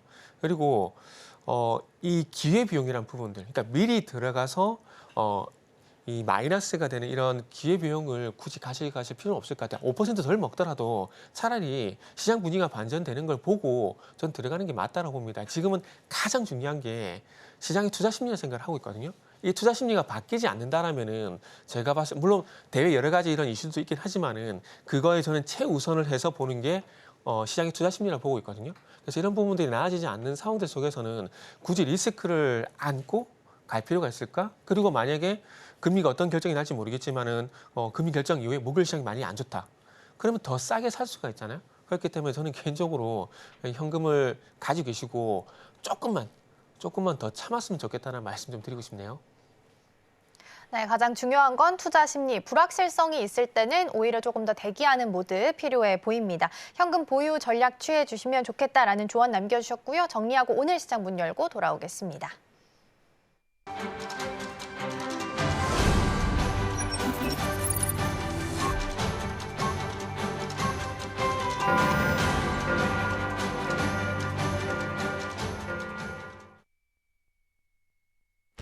네, 9월 9일 월요일 문을 힘차게 열어보겠습니다. 일단 잠깐 지난 거래일 우리 시장 어땠는지 짚어보도록 하겠습니다. 지난 거래일 우리 시장 같은 경우에는 미국의 고용지표 발표를 앞두고 경계 심리가 굉장히 커지면서 증시 자체는 파란불로 마무리를 했습니다. 일단 유가증권 시장 이 지수 자체는 0.05% 소폭이지만 상승하면서 출발을 했고요. 이후에 곧바로 낙폭을 확대하면서 1.79%까지 떨어지는 모습을 보여줬습니다. 이후에는 그 낙폭을 조금은 줄여내면서 결론은 1.21% 하락 출발했습니다. 과연 오늘 우리 증시는 어떻게 반응할지 지금 바로 열어보도록 하겠습니다. 네, 오늘 우리 시장 같은 경우에는 그 우려가 맞아떨어졌다라고 표현이 될 수밖에 없는 시장이 보여지고 있습니다. 일단 코스피 같은 경우에는 1.79% 하락을 하면서 일단 김씨 팀장이 말했던 대로 지금 2,400선에서 출발하고 있습니다. 코스닥 시장 같은 경우에도 1.46% 하락하면서 일단 700선 자체가 깨진 모습으로 출발하고 있습니다. 그렇다면 과연 시가총액 상위 종목들 현재 어떻게 움직이고 있을지 바로 확인해 보도록 하겠습니다. 일단 1위부터 5위 기업 전체적으로는 파란불이 들어와 있습니다. 일단 지난 8일에 이게 미국에서 엔비디아에 대해서 반독점법에 대해서 조사를 하겠다라고 발표를 했습니다. 이에 대해서 블룸버그 통신은 이미 소환장을 발부를 했다라고 했고요. 엔비디아 측에서는 아직까지는 아니다. 이거는 허위 사실이다라고 했지만 그 날에 이 엔비디아 자체는 주가가 크게 흔들리는 모습을 보여주기도 했습니다. 일단 삼성전자는 지난 목요일에 이미 7만 전자가 깨진 상태로 출발을 했습니다. 지난 거래일에도 소폭의 낙폭을 보여줬고요. 오늘은 꽤나 크게 하락하면서 출발하고 있습니다. 2.61% 하락하면서 출발하고 있고요. SK하이닉스도 비슷한 흐름 보여주고 있습니다. 2.88% 꽤나 큰 폭의 하락세로 출발하고 있습니다. 현대차 같은 경우에도 이 유럽에서 EV의 비중을 좀 축소하겠다라고 발표를 하면서 주가에 조금 영향을 끼친 것으로 보여지고 있습니다. 0.66% 하락 출발했습니다. 다음으로 코스닥 시가총액 상위 종목들 흐름 확인해 보겠습니다. 마찬가지로 지금 대부분은 파란불을 켜고 있지만 그 와중에 HLB 유일하게 빨간불 켜내고 있습니다. 일단 알테오젠 같은 경우에는 지난 거래일에 에코프로비엠을 제치고 다시 시가총액 1위 자리로 올라왔습니다. 알테오젠 같은 경우에 2.16% 꽤나 큰 폭의 하락세 현재 연출하고 있고요. 에코프로비엠 같은 경우에도 1.08% 하락하고 있습니다. 에코프로도 1.54% 하락 출발하고 있고요. 클래시스 0.56% 소폭 하락세 보여주고 있습니다. 반면에 HLB만 홀로 빨간불 크게 들어와 있습니다. 무려 1.76%나 상승불 켜내면서 현재 86,900원 선에서 거래가 진행되고 있습니다. 그렇다면 현재 이 시장에서 움직이고 있는 종목들도 한번 확인해 보겠습니다. 네, 대부분의 종목들은 현재 지금 하락불을 좀 켜내고 있는 상태로 보여지고 있습니다. 먼저 전자기술 쪽부터 살펴보도록 하겠습니다. 전자기술 쪽에서는 지금 하나 에어로스페이스 거래가 정지가 되어 있는 상태고요. 대부분은 하락불을 켜내고 있습니다. 삼성전자 같은 경우에도 66,900원으로 점점 약폭 자체를 키워가고 있고요. SK하이닉스도 3.13% 개장과 비교했을 때 조금 더 낙폭을 좀 더 크게 키워내가고 있습니다. 그렇다면 다음 종목들 종목들도 한번 살펴보도록 하겠습니다. 제조업 쪽으로 한번 살펴보도록 하겠습니다. 제조업도 마찬가지로 지금 이렇게만 봤을 때만 보더라도 대부분 하락 불켜내고 있습니다. 삼성중공업도 2.5% 낙폭 보이고 있고요. 두산 에너빌리티도 1.6%, 하나오션 같은 경우는 지금 조선 3사가 지금 노조와 임금 협상에 대해서 타결점을 찾지 못했다라는 소식에 지난 거래일에도 조선 3사 같은 경우는 약세 흐름장 연출했습니다. 오늘도 그 흐름 계속해서 이어가면서 2.45% 하락하는 모습 연출하고 있습니다. 포스코 인터내셔널도 마찬가지로 지금 같은 경우에는 보합권 움직이고 있습니다. 현재는 0%대에서 움직이고 있고요. 반도체주는 아무래도 브로드컴의 실적 발표 이후에 조금 영향을 끼친 것으로 보여지고 있습니다. 브로드컴의 실적 자체는 정말 잘 나왔습니다. 하지만 이 다음 분기에 있었을 때 가이던스가 이 시장의 예상치를 조금 밑돌 것으로 보여지면서 브로드컴은 굉장히 큰 낙폭을 보였고요. 브로드컴과 함께 움직이는 우리 반도체 기업 같은 경우에 현재 전부 다 하락불을 켜내고 있습니다. 에코프롬도 지금 2.59% 하락불 켜내고 있습니다. 이어서 다음 종목들도 한번 살펴보도록 하겠습니다. 네, 여기서 금융 쪽 한번 살펴보도록 하겠습니다. 그동안 이 저PBR 관련주로 계속해서 움직임 좋게 나왔습니다. 경기 방어주로도 꼽히고 있지만 오늘 장은 아무래도 하락폭이 큰 영향 때문일까요? 금융 전반적으로 계속해서 약세 보여주고 있습니다. 일단 지주사 같은 경우에도 큰 폭의 하락세 보여지고 있고요. 특히나 신한 같은 경우에는 1.75%, 2% 가까운 낙폭을 확대하고 있습니다. 하나금융도 2.07% 조금 더 큰 폭이고요. 인터넷뱅킹인 카카오뱅크 같은 경우에는 2.22%나 좀 하락폭을 크게 좀 나타내고 있습니다. 여기에 더불어서 지금 미래에셋이나 증권 관련주들도 1%에서 2%가량의 큰 폭의 낙폭을 확대하고 있습니다. 전반적으로 지금 우리 시장은 좀 파란불이 계속 우세한 상태입니다. 다음 종목들도 한번 살펴보도록 하겠습니다. 다음 종목은 유틸리티 쪽으로 확인해 보도록 하겠습니다. 여기서 일단 한국가스공사 같은 경우는 0.89%, 1% 가까운 지금 이렇게 상승세를 보여주고 있습니다. 최근에 이 대왕고래 프로젝트에 있어서 아직까지는 조금 지지부진한 흐름을 보여주지 않았냐라는 우려감이 있음에도 불구하고 한국가스공사 같은 경우는 지금 1% 가까운 상승 보여주고 있고요. 반면에 한국전력공사 같은 경우에는 1.6% 희비가 교차하는 모습을 나타내고 있습니다. 다음 섹터들도 살펴보도록 하겠습니다. 네, 다음은 이제 프로세스 쪽으로 살펴보도록 하겠습니다. 프로세스를 확인을 해보자면 지금 이렇게 작은 화면으로만 보더라도 낙폭이 좀 과하게 보이지 않나라고 생각이 들 수밖에 없습니다. 대표적인 2차 전지 관련 업종들. 현재 2차 전지 쪽에서는 시장의 흐름 자체를 좀 상반되게 보고 있습니다. 대형 셀 업체들 같은 경우에는 외국인과 기관의 매수가 어느 정도는 들어오는 모습을 보여주고 있지만 반면에 이렇게 소재, 부품단의 이 종목들 같은 경우에는 아직까지는 이 경기 우려가 있기 때문에 그 리스크를 감내하기 싫다라는 투자자들이 많기 때문에 아무래도 지금 낙폭을 좀 크게 보여주고 있습니다. 에코프로 현재 2.18% 하락세 연출하고 있고요. 그 외에도 포스코 퓨처엠이라던가 SKC 혹은 에코프로 머티까지 지금 모두 다 1%에서 SKC 같은 경우에는 3%까지 굉장히 크게 떨어져 있는 모습을 확인해 볼 수가 있습니다. 아무래도 2차 전지는 테슬라의 영향도 많이 받기 때문에 지난 금요일 이 미국 시장에서 테슬라의 주가가 하락한 것도 어느 정도 크게 영향을 끼친 것으로 보여지고 있습니다. 다른 섹터도 한번 살펴보도록 하겠습니다. 다음으로는 지금 여기서 확인할 수가 있는 게 바로 커뮤니케이션 쪽으로 살펴보도록 하겠습니다. 일단 KT 같은 경우에는 지금 0.36% 굉장히 소폭이지만 일단 상승불 자체는 들어와 있고요. SK텔레콤은 지금 1.73%나 떨어졌습니다. 지난 거래 같은 경우에는 일단 우리 시장의 경계 침체 우려감 때문에 이 밸류업 기대주 거기다가 좀 배당에 대해서 좀 기대감을 더 크게 얻어갈 수가 있는 이 SK텔레콤의 매수세가 몰리면서 SK텔레콤은 장중에 1년 내 최고가까지 찍었던 적이 있었는데요. 바로 지난 금요일 날은 상승불을 켰지만 오늘만큼은 그 상승한 폭을 모두 다 반납해내는 모습을 보여주고 있습니다. LG유플러스는 0.81%, 1% 가까운 낙폭 지금 연출하고 있습니다. 다음 섹터들도 확인해 보도록 하겠습니다. 다음으로는 지금 금융 쪽 확인을 했었고요. 컨슈머 서비스도 지금 강원랜드에서 규제를 좀 완화하겠다라고 했지만 현재는 하락불이 들어와 있습니다.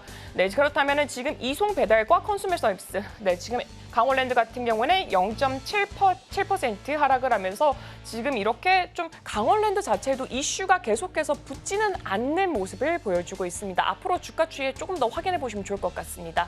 다음 섹터들도 확인해 보도록 하겠습니다.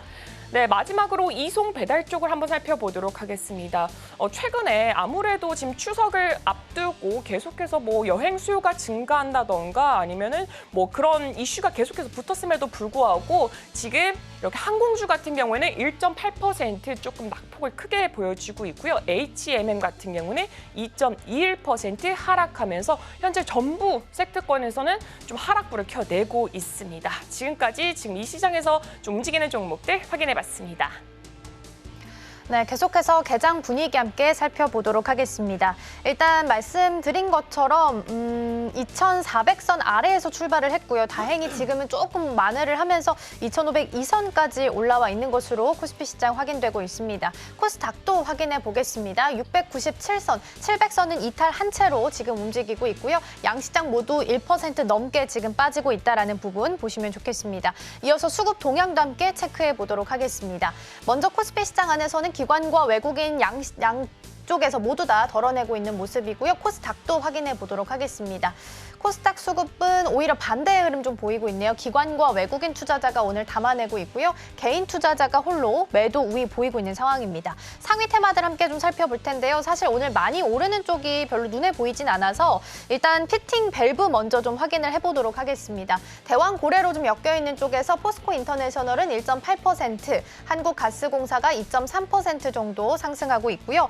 오늘 한국석유공사가 해외 석유 기업을 상대로 해서 2차 로드쇼를 진행한다라는 기사가 보도가 됐습니다. 1차에 진행을 했었고 여기서 좀 추가적인 데이터 궁금하다 하는 기업들을 대상으로 2차 로드쇼를 진행한다라고 합니다. 관련해서 피팅 밸브 쪽에 오늘 조금 강세 보이는 종목들이 있습니다. 화성 밸브가 가장 주도해서 좀 움직이고 있는 것으로 확인되고 있고요. 이어서 화장품 쪽도 함께 좀 보도록 하겠습니다. 전반적으로 시장이 좀 약한 거 대비해서는 화장품주가 그나마 좀 강세 보입니다. 대봉 LS 비만 치료제 관련해서 4.3%대 강세 보이고 있고요. 시간 외에서도 지난주 금요일에 좀 강세를 보였습니다. 올리패스 스킨앤스킨도 6.28% 정도 상승하면서 움직이고 있다라는 부분도 함께 보시면 좋겠습니다. 이사님 출발은 2,500선 그리고 코스닥은 700선 이탈하면서 출발을 좀 했지만 조금 만회를 해 나가는 모습을 좀 보이고 있습니다. 전반적인 분위기 먼저 어떻게 보고 계실까요?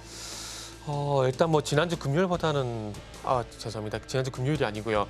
지난주 수요일보다는 좀 낫다라는 생각을 좀 하고 있어요. 지난주 수요일 같은 경우도 2%, 3%가량 코스피 같은 경우 갭 하락 출발이 됐었거든요. 근데 그때 당시에는 시가 좀 회복시키지 못하고 좀 계속 지지부진한 모습이 나왔었는데 지금 같은 경우, 오늘 같은 경우는 일단 그 1.7% 하락 출발했음에도 불구하고 낙폭을 줄려한 시도는 긍정적이다라고 좀 볼 수가 있을 것 같아요.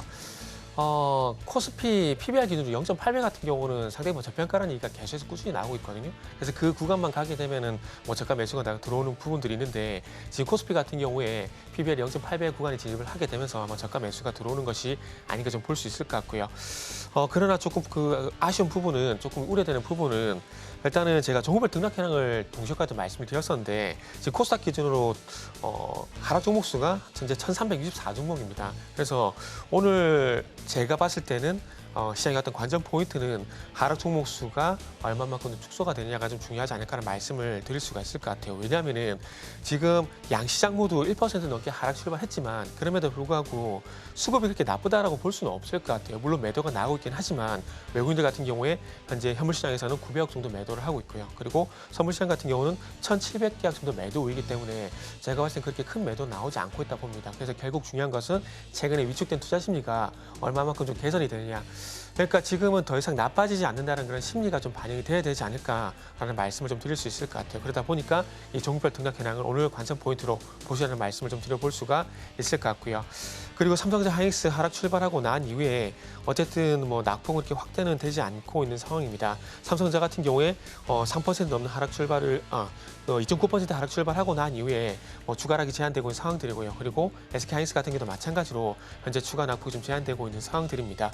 그래서 지금 전반적으로 뭐 코스피 쪽 같은 경우는 자동차 업종만 좀 소폭 낙폭이 좀 작다랄 뿐이지 전반적으로 하락 출발하고 있다는 부분들이 오늘 시장을 좀 반영을 하고 있다고 보시면 될 것 같고요. 코스닥 쪽 같은 경우는 제약 섹터 유일하게 현재 0.29% 현재 빨간불을 켜고 있는 상황들인데 뭐 셀루메드란지 대봉 LS, HLB 같은 종목들이 현재 강세를 보이게 되면서 일단 상승 흐름을 좀 보이고 있는 것으로 나타나고 있습니다.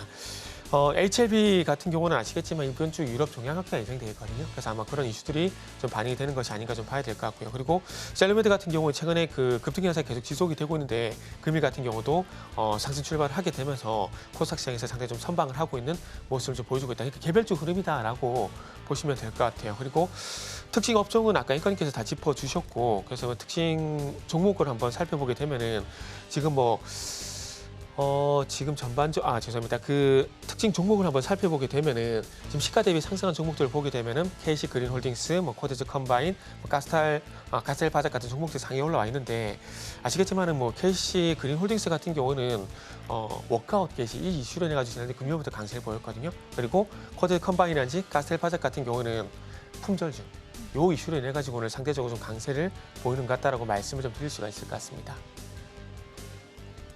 그러니까 전반적으로 품절주의 수급이 좀 들어오는 걸 봤을 때는 시장이 좀 약하다라는 부분을 좀 해석을 할 수 있을 것 같고요. CDMO 관련주 좀 체크를 해보도록 하겠습니다. 관련 종목들 먼저 확인을 좀 해보면요. 오늘 쌈바는 일단 0.1% 하락하고 있고 SK 바이오사이언스 1.78%, ST팜 1.2% 상승하고 있는데 바이넥스 혹시 종목 한 번만 주가 한번 좀 체크를 해보도록 할게요. 일단 쌈바는 0.1% 하락하고 있고 바이넥스는 0.24% 하락을 하면서 움직이고 있는 상황입니다. 이전에 우리 이사님께서 CDMO 관련해서 이야기 나눌 때 바이넥스 종목을 말씀해 주셨던 기억이 있는데 이번 주에 지금 생물보안법 표결이 예정이 좀 되어 있어요. 그래서 전반적인 흐름을 봤을 때는 오늘 외국인 쪽에서 기관 쪽에서는 상위 종목에 지금 쌈바 담아가고 있거든요. 종목들 전략을 좀 어떻게 세우면 좋을지 그리고 여전히 바이넥스가 아직까지 탑픽 종목일까요? 네. 여전히 바이넥스를 대상으로 말씀을 좀 드리고 싶어요. 일단은 생물보안법 얘기가 계속 나오고 있지만 그 부분에서 부정을 할 수는 없을 것 같고 플러스 해가지고 지금 미국 FDA 같은 경우도 이제 바이오시밀러 규제 완화를 이제 추진하고 있거든요. 그래서 9월달에 생물보안법 하원 표결뿐만 아니라 지금 이제 미국 FDA 같은 경우도 바이오시밀러 규제 완화 관련돼가지고 의견 수렴을 9월 중에 할 예정이기 때문에 이 양쪽 다 바이넥스가 분명히 좀 수혜가 되는 부분들이 있습니다. 그렇기 때문에 일단 바이넥스를 계속해서 대상을 보고 있는 상황들이고요.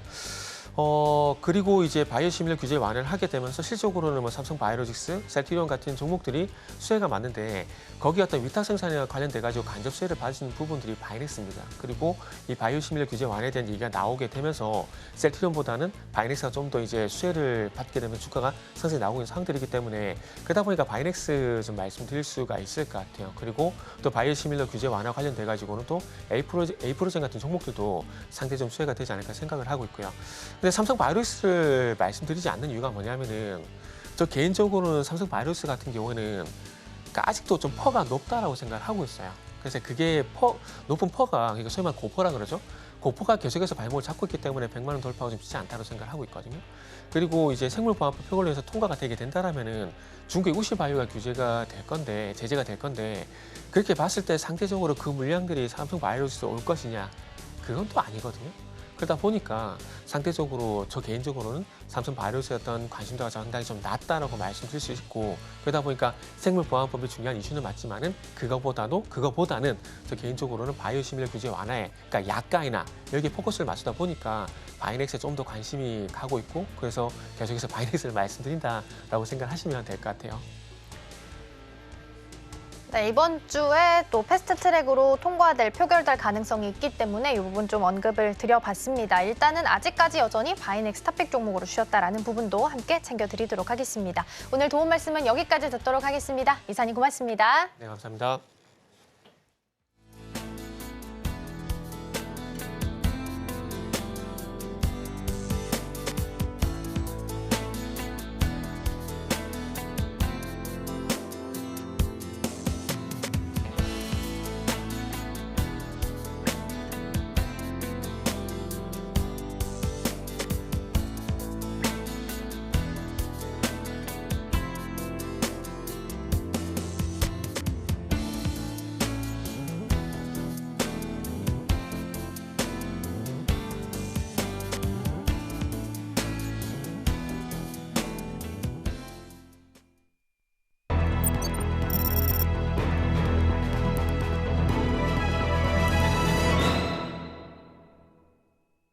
따라가 말아 시작해 보도록 하겠습니다. 오늘 도움 말씀에는 기업공시연구소 변영인 대표 자리해 주셨습니다. 대표님 어서 오세요. 네, 반갑습니다. 일단은 오늘 먼저 시장 좀 점검을 좀 해보도록 하겠습니다. 일단 2,500선을 아래에서 출발을 했는데 네. 그래도 지금 올라와 있는 것으로 코스피는 확인이 되고 코스닥도 700선을 회복을 했네요. 전반적인 분위기 일단 먼저 어떻게 보고 계실까요? 지표상을 보면 지금 코스닥이나 코스피 역시 뭐 지금 RSI 지표 이제 단기 과매도권 진입 초기에 좀 앞두고 있기 때문에 저가 매수세가 좀 유입된다고 좀 볼 수 있겠고요. 지난주에 우리가 좀 발표됐던 8월 고용 지표 이 부분은 예상치를 좀 하회했던 악재가 좀 있었지만 저는 이제 더 인상 깊게 봤던 포인트는 실업률이었습니다. 실업률 부분은 오히려 시장 컨센에 부합했다는 관점에서는 굉장히 좀 긍정적이다라고 봤는데 사실 이 부분이 경기 침체가 좀 명확한 시그널로 좀 우리가 판단을 좀 해야 되는 지표인가라는 관점. 이 부분은 좀 냉정하게 좀 우리가 좀 생각을 좀 해야 되는 부분이다라고 보고 있고 다만 전체적인 어떤 투자 심리가 이번 주의 경우에는 사실 뭐 추석 명절을 좀 앞둔 단기적인 어떤 유동성이 이탈될 수 있는 부분이기 때문에 수요일까지 해당되는 어떤 유동성에 대한 이탈 여부를 우리가 좀 주시해야 되는 포인트가 좀 있고요. 여기 대해서는 우리가 뭐 추석 연휴 기간 동안 미국 FOMC가 좀 열리게 되고 여기 대해서 뭐 도매 지표라든가 소매 판매 지표 관련 어떤 해당되는 인플레이션 관련 해당 지표들에 대한 발표를 좀 앞두고 있기 때문에 사실 뭐 경기 심리가 좀 부각될 수 있는 요인이 있다라고 좀 보고 있습니다. 전체적인 어떤 상황들이 사실 뭐 이 경기 침체 시그널을 조금 더 우려감으로써 좀 인식하는 어떤 경향들 좀 있지만 저는 해당되는 리스크, 시장의 어떤 우려감들은 다소 주가에 좀 강하게 좀 많이 선반영됐다는 측면을 좀 우리가 기억을 하면 좋을 것 같고요. 여기에 대해서는 오히려 지금 뭐 아까 정태근 이사님께서도 말씀하셨던 것처럼 코스피의 경우에는 뭐 P발단에서는 지금 굉장히 좀 저평가 구간으로 좀 진입했던 부분들 이 부분을 우리가 좀 기억을 한다면 사실 실적이 수반하는 종목들 상반기 실적이 증명해줬던 그런 종목들에 대한 단기 낙폭과대는 오히려 매도가 아니라 매수 비중을 좀 확대할 수 있는 요인으로 작용할 수 있다. 이 점 참고하면 좋을 것 같습니다. 네, 현금을 가지고 계신 분들한테는 또 오히려 기회가 될 수 있는 시장이 좀 되지 않을까 싶습니다. 오늘 코스피 시장에서 담고 있는 외국인 순매수 상위 일단 좀 체크를 해보니까 한미반도체랑 이수페타시스가 지금 자리를 하고 있어서 네. 보니까 한미반도체는 지금 라운드 피겨였던 10만 원 자리는 일단 이탈을 했거든요. 이수페타시스도 마찬가지로 계속 하락세를 좀 보이고 있고 반도체 투톱은 외국인을 좀 덜어내는 모습까지도 확인이 좀 되고 있습니다. 지금 구간을 어떻게 해석해야 되나라는 궁금증이 생겨요. 일단 외국인은 소부장을 오히려 담아가고 있는데 그럼 가격 메리트가 있다고 판단을 하는 걸까요? 전체적인 부분들은 사실 우리가 이 반도체 섹터를 좀 바라볼 때 지금 단기간 물론 뭐 AI의 거품론 내지는 고점 논란에 관련된 이슈는 엔비디아의 경우에 계속해서 나오고 있는 이슈인데 과연 이 부분은 우리 반도체 전반적인 종목들과 사실 좀 비교했을 때 전체적으로 이런 고평가 논란을 같이 이입시키는 것이 좀 맞을까라는 관점에서는 좀 우리가 고민해 볼 필요가 있지 않나. 다만 이제 우리가 실적이 증명해줬던 상반기 기조를 좀 확인해 봤을 때는 사실 반도체 소부장주 안에서도 상반기에 실적 기대치를 하회했던 종목들의 경우에는 조정을 받는 것이 좀 맞을 것 같고요. 이 부분은 3분기에서 얼마만큼 실적 개선을 좀 했는가 이 부분을 좀 체크해야 되는 요인은 좀 왔지만 상반기에 비해서 하반기에도 비교적 견고한 실적 기조를 좀 유지할 수 있는 그런 종목들 특히나 뭐 장비주의 경우에는 하반기에 대한 매출 확장성들은 아직 뭐 그렇게 모멘텀 관점에서 훼손되거나 실적의 피크를 좀 논하기에는 다소 좀 이른 감이 좀 있다. 자, 이런 것들을 우리가 좀 기억을 해보면 오히려 저가 매수세가 지금 유입될 수 있는 구간이다라고 저는 보고 있고 다만 전체적인 우리가 반도체 섹터가 주도주로 좀 부상될 수 있는 어떤 이런 이유들은 경기 침체에 관련된 우려감들, 리스크 부분들이 일부 완화되고 오히려 연준에서 금리 인하의 강도를 조금 더 올리는 그래서 BP가 0.25가 아니라 B컷 0.5포인트에 대한 금리 인하를 좀 더 본격화한다는 그런 긍정적인 시그널이라면 시장의 완충작용도 좀 가능하지 않을까라고 좀 볼 수 있는데 종합적인 부분들이 사실 뭐 기술주들의 어떤 수급을 좀 크게 위축시켰던 그런 요인들이 당분간은 좀 더 지속될 수 있다는 점 그리고 경기 심리가 좀 더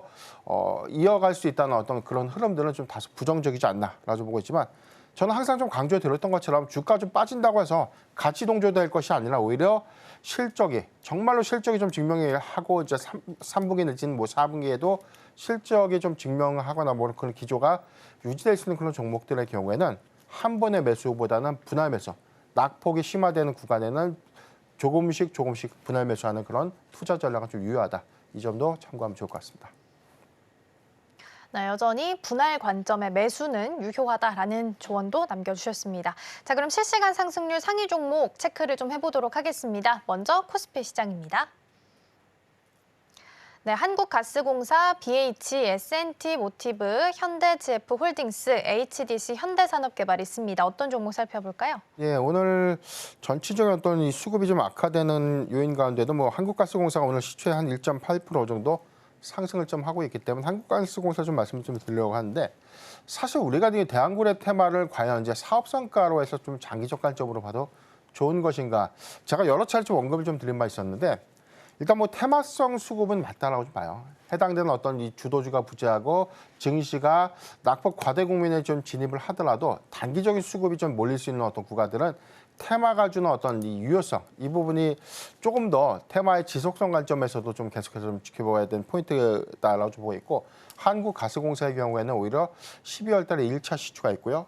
오히려 이번에 오늘 뭐 상승하는 어떤 기대감들은 2차 로드쇼가 진행된다. 그래서 1차 로드쇼에서는 뭐 엑슨모빌이라든가 전체적으로는 뭐 애니, 엑스모빌 같은 회사들이 좀 참여를 해서 아람코도 참석을 했죠. 그래서 여기 관련된 가스전 사업에 관련된 어떤 투자 부분들이 조금 더 가시성을 좀 띠게 되는 그런 부분들이 2차 로드쇼에서는 뭐 그 이외에 추가적인 어떤 기업들의 어떤 유입이라든가 관심도를 좀 끌어올릴 수 있는 부분들은 해당되는 프로젝트가 과연 단순하게 어떤 시추에 관련된 기대감을 좀 넘어서 여기 관련된 사업 지표를 정말로 좀 투자로 좀 이어지는 어떤 결과로 좀 이어질 수 있는 부분들, 이 부분이 수급으로 좀 증명되고 있는 흐름들이 아닌가라 좀 보십니다. 한국가스공사의 경우에는 최근에 어떤 주가 하락폭에도 불구하고 비교적 수급이 그렇게 크게 좀 이탈됐다라 좀 보기는 어렵고요. 아직까지는 그래도 뭐 단기 추세선은 좀 이탈은 좀 됐지만 저는 중기 추세선을 뭐 크게 좀 이탈했다라 좀 보기 어렵기 때문에 12월 일정 관련된 모멘텀들을 안에서 우리가 단기적 접근은 좀 가능하지 않을까라고 좀 말씀드렸습니다.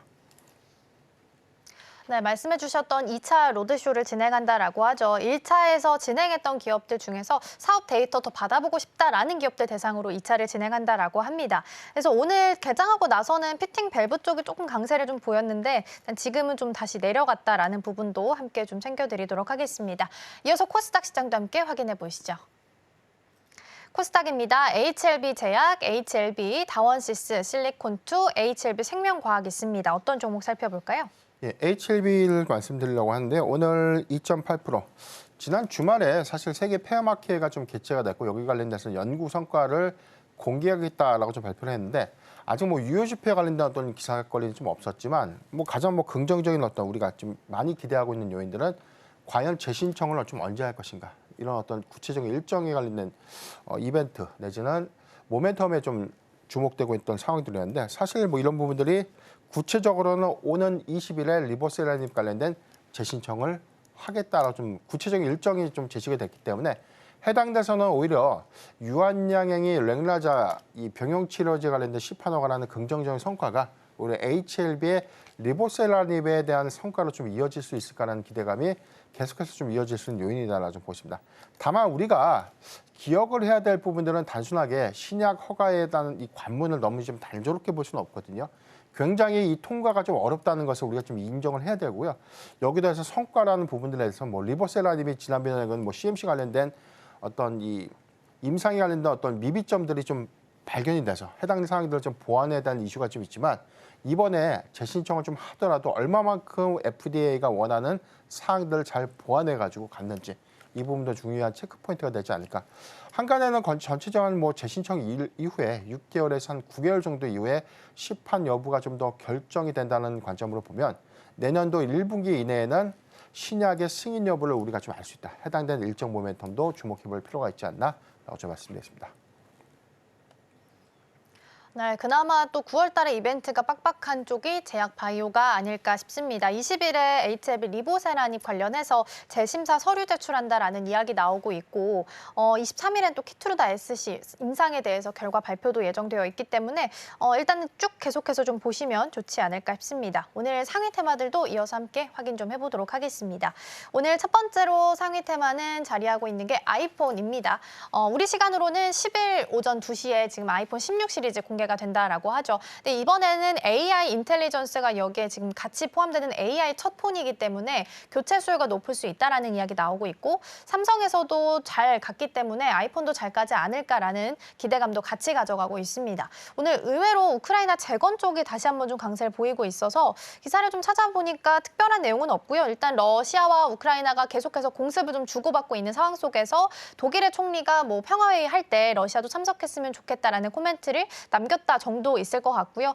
일단은 여기서는 우크라이나 재건 상단에 자리하고 있다라는 부분, 그리고 비만 치료제 같은 경우에는 위고비가 10월에 한국에 상륙한다라는 이슈 가지고 있어서 금요일장에서도 장 마감한 후에는 비만 치료제도 좀 강세를 보였고요. DXVX가 오늘은 좀 주도를 하면서 이끌고 가고 있습니다. 자, 그럼 이 중에서 대표님 어떤 테마를 좀 보면 좋을까요? 네, 우선 아이폰 관련주들 흐름들 말씀 좀 드리고 싶은데 사실 우리가 아이폰 16에 관련된 출시 기대감들이 지난주를 우리가 좀 복귀해 보면 초까지만 하더라도 굉장히 좀 주가 수급 반응이 좀 좋았고 이후에 악재가 하나 있었어요. 악재라기보다는 노이즈 이슈가 있었는데 애플의 아이폰 16이 출시하는 날 화웨이가 신제품을 공개한다. 그래서 맞불 공개가 있을 수 있다라는 노이즈가 좀 부각이 되는 단순하게 화웨이가 신제품을 공개한다고 해서 악재를 좀 인식했던 부분들보다는 애플이 아이폰 15에 대한 시장 출시 이후에서 중국 시장에서 초기에 좀 고전을 좀 했었던 부분들. 그리고 2분기까지 스마트폰 전체 점유율에서 상위 5위 밖으로 좀 밀려났다. 자, 이런 이슈가 사실 뭐 악재로 좀 작용을 했고 오히려 화웨이의 어떤 신제품이 출시가 되면 애플의 입지가 그만큼 줄어들 수도 있다라는 어떤 우려감들이 시장의 리스크로 요인으로 좀 작용을 한 건데 냉정하게 좀 우리가 판단을 해보면 전체적인 우리가 스마트폰에 대한 출하량을 과연 어떤 대조군으로 좀 볼 것인가. 그러니까 제가 자동차에 좀 비교를 하면요. 경차와 슈퍼카에 대한 판매 대수를 비교하는 것은 굉장히 차이가 좀 있죠. 뭐 중대형 차에 관련된 뭐 경차라든가 소형차에 관련된 판매량을 조금 우리가 집계해서 이 부분에 대해서 우리 판매량이 좀 떨어졌다 이렇게 좀 비교하는 것처럼 좀 이치에 좀 안 맞는 그런 것들처럼 사실 아이폰의 어떤 이 출시 가격이라든가 모델 사양군들과 좀 대조해 봤을 때는 전체적인 스마트폰에 대한 출하량들은 뭐 5위 밖으로 좀 밀려날 수 있는 요인은 맞았겠지만 고사양폰 관점에서는 아직까지 견고한 흐름들을 좀 유지하고 있다는 점, 이 점을 좀 기억을 하면 좋을 것 같고요. 오히려 삼성전자가 갤럭시 S24에 대한 1분기 출시일 때까지만 하더라도 정말 AI폰이 시장에서 잘 통할 수 있을까라는 어떤 우려감들, 이 부분이 1분기 실적에서도 좀 증명이 됐고 2분기에도 스마트폰에 대한 시장 점유율 1위까지 계속해서 좀 유지가 됐던 부분들. 지난해 4분기까지만 하더라도 스마트폰 출하량이 뭐 점유율이 2위였죠. 그래서 1분기 기점으로 1위 탈환을 했는데 아이폰 16에 그리고 또는 AI 전환을 가속화했던 애플이 하반기 공략들을 좀 더 가속화시킨다면 시장 점유율 1위 격차를 굉장히 좀 좁히거나 1위를 좀 탈환할 수도 있지 않을까라는 어떤 그런 부분들을 좀 주목을 해봐야 된다라고 좀 말씀드리겠습니다. 전체적인 어떤 사항들을 보면 뭐 화웨이가 신제품 3단 폴더블 폰을 뭐 출시한다고 하더라도 해당되는 어떤 가격 요소를 보면 전체적인 어떤 폴더블 폰과 일반 스마트폰에 대한 어떤 비교, 판매량을 좀 단순화해서 좀 비교하는 것은 굉장히 좀 이 비교 기준이 좀 맞지 않다라고 좀 보고요. 전체적으로 배터리 수명 그리고 내구성에 관련된 이슈, 가장 중요한 가격이 2만 위안, 우리나라 돈은 뭐 373만 원을 좀 예상되고 있는 굉장히 좀 고가에 좀 출시가 되는 부분들을 감안해 봤을 때는 사실 초기에 관련된 어떤 리스크 요인들은 너무 강하게 좀 노이즈로 좀 반영된 그런 측면들이 좀 있다고 좀 보고 있기 때문에 교체 수요 내지는 대기 수요가 크게 좀 증가됨에 따른 실적 기여도 이 부분을 주목해 볼 필요가 있지 않나라고 좀 말씀드렸습니다.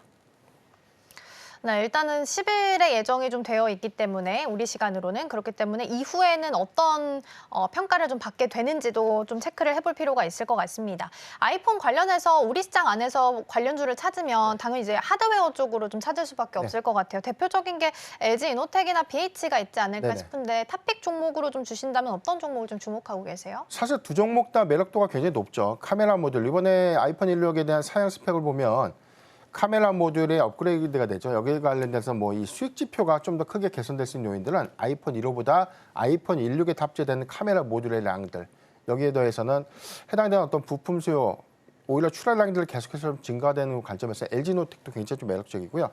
지금 현재 주가 상태로만 좀 놓고 봤을 때는 전 BH가 좀 더 매력도가 크다라고 좀 말씀드리는데 2분기 사상 최대 실적을 달성했던 기조들은 2분기 비수기 안에서 이뤘던 실적이라는 점, 그리고 아이폰 1호의 중국의 일시적인 판매량들이 좀 증가됐던 원인들은 할인 정책들이 시장에서 좀 먹혔던 그런 어떤 부분들을 좀 우리가 논의를 하더라도 아이폰 16 시리즈가 단순하게 출시 기대감만 가져가는 것이 아니라 실적과 좀 연동되는 흐름들을 우리가 예상해 보면 저는 3분기부터 일부 실적 반영 효과들로 인해서 사상 최대 실적 기조는 3분기까지 이어질 수 있고요. 오히려 4분기 그리고 내년 상반기까지는 오히려 확장 요인이 더 크다. 이 점을 기억하면 좋기 때문에 저는 지금 구간에서는 BH 충분히 접근은 좀 가능하지 않나. 2만 원 미만 구간에서 저는 충분히 분할 매수 좀 가능하지 않나라 좀 보였기 때문에 단순하게 우리가 일정에 관련된 기대감만 가져가는 것이 아니라 실적 기대 요인 안에서 BH의 어떤 주가가 정상화되는 과정을 주목하자라고 좀 말씀드렸습니다. 네, 일정도 가지고 있지만 플러스 알파로 실적도 탄탄하게 받쳐주는 종목들 위주로 보셔야 될 것 같습니다. 관련주는 하드웨어 쪽에 많이 집중되어 있는데 사실 AI 인텔리전스가 들어간다라고 하면 소프트웨어 쪽도 무시할 수는 없을 것 같아요. 근데 아직까지 주가 반응이 많이 나오고 있지는 않는데 소프트웨어 쪽을 지금 접근하는 건 좀 너무 이르다라고 판단을 좀 하실까요? 전체적인 어떤 플랫폼 섹터가 좀 더 수급이 좀 더 완화되려면 저는 이제 주도주가 먼저 살아나야 된다고 봅니다. 오히려 반도체 섹터에 대한 수급이 크게 좀 확대되고 난 이후에 AI 관련된 어떤 사업에 대한 전략이라든가 이런 부분들이 같이 동조돼서 수급으로 좀 이연될 수 있는 흐름들인데 전체적인 어떤 시장의 흐름들을 보면 특히나 미국의 기술주들이 굉장히 지금 조정받고 있는 원인들은 AI의 거품론. 그런데 오픈 AI가 주말 동안에 발표됐던 지표들 보면 유로 가입자 수가 크게 좀 증가되고 있음을 우리가 좀 확인할 수 있었고요. 당장의 성과로 좀 이어지는 부분들은 아니지만 우리가 너무 조급하게 해당되는 AI 시장이 당장에 막대한 부를 창출할 것이다라는 기대감이 컸던 것은 좀 사실이지 않나라 좀 보고 있고 장기적 성과를 보면 기술의 고도화 내지는 이런 부분들은 점진적으로 우리가 일상생활이라든가 산업 환경 전반에 걸쳐서 수익화될 수 있는 부분들 이 부분에 대한 플랫폼 확장을 주목해보자라고 좀 말씀드렸습니다. 네, 우선은 주도주 그리고 하드웨어 쪽이 먼저 살아난 이후에 소프트웨어 쪽의 흐름도 함께 보시면 좋을 것 같습니다. 오늘 도움 말씀은 여기까지 듣도록 하겠습니다. 대표님 고맙습니다.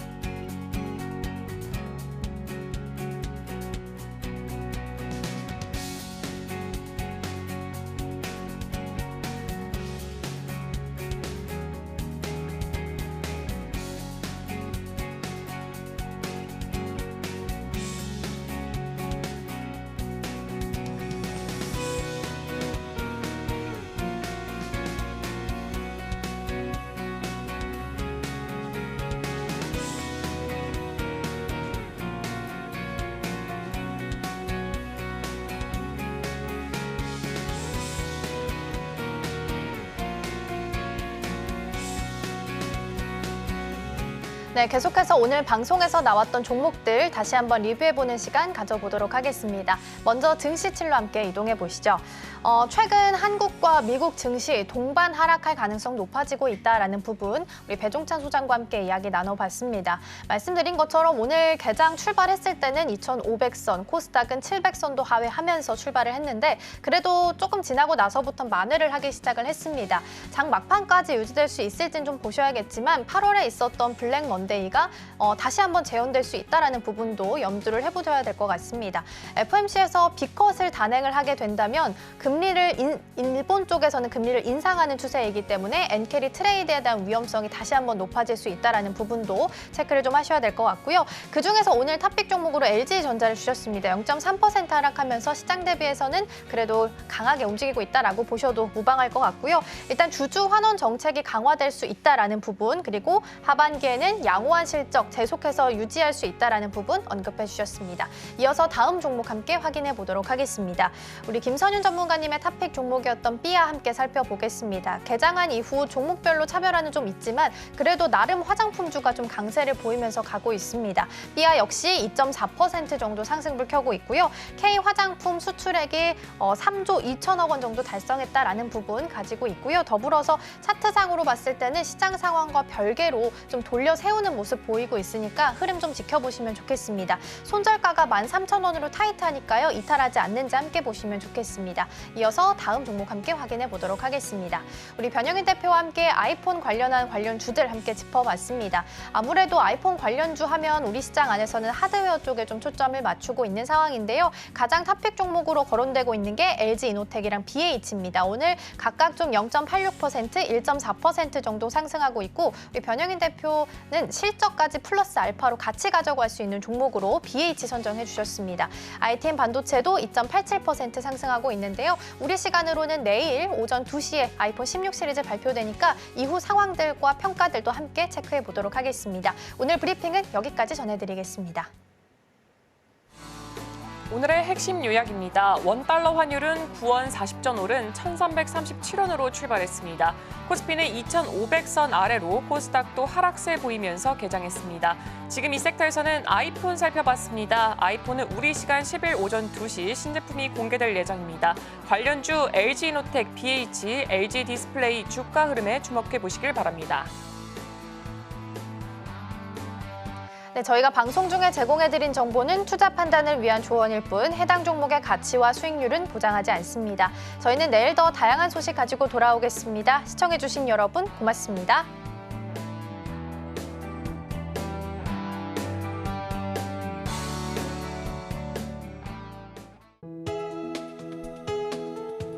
본 방송에서 제공하는 투자 정보는 투자 판단에 대한 조언입니다. 방송에서 제공하는 주식의 가치, 가격 상승 및 하락에 대해서는 방송사에서 보장하지 않습니다.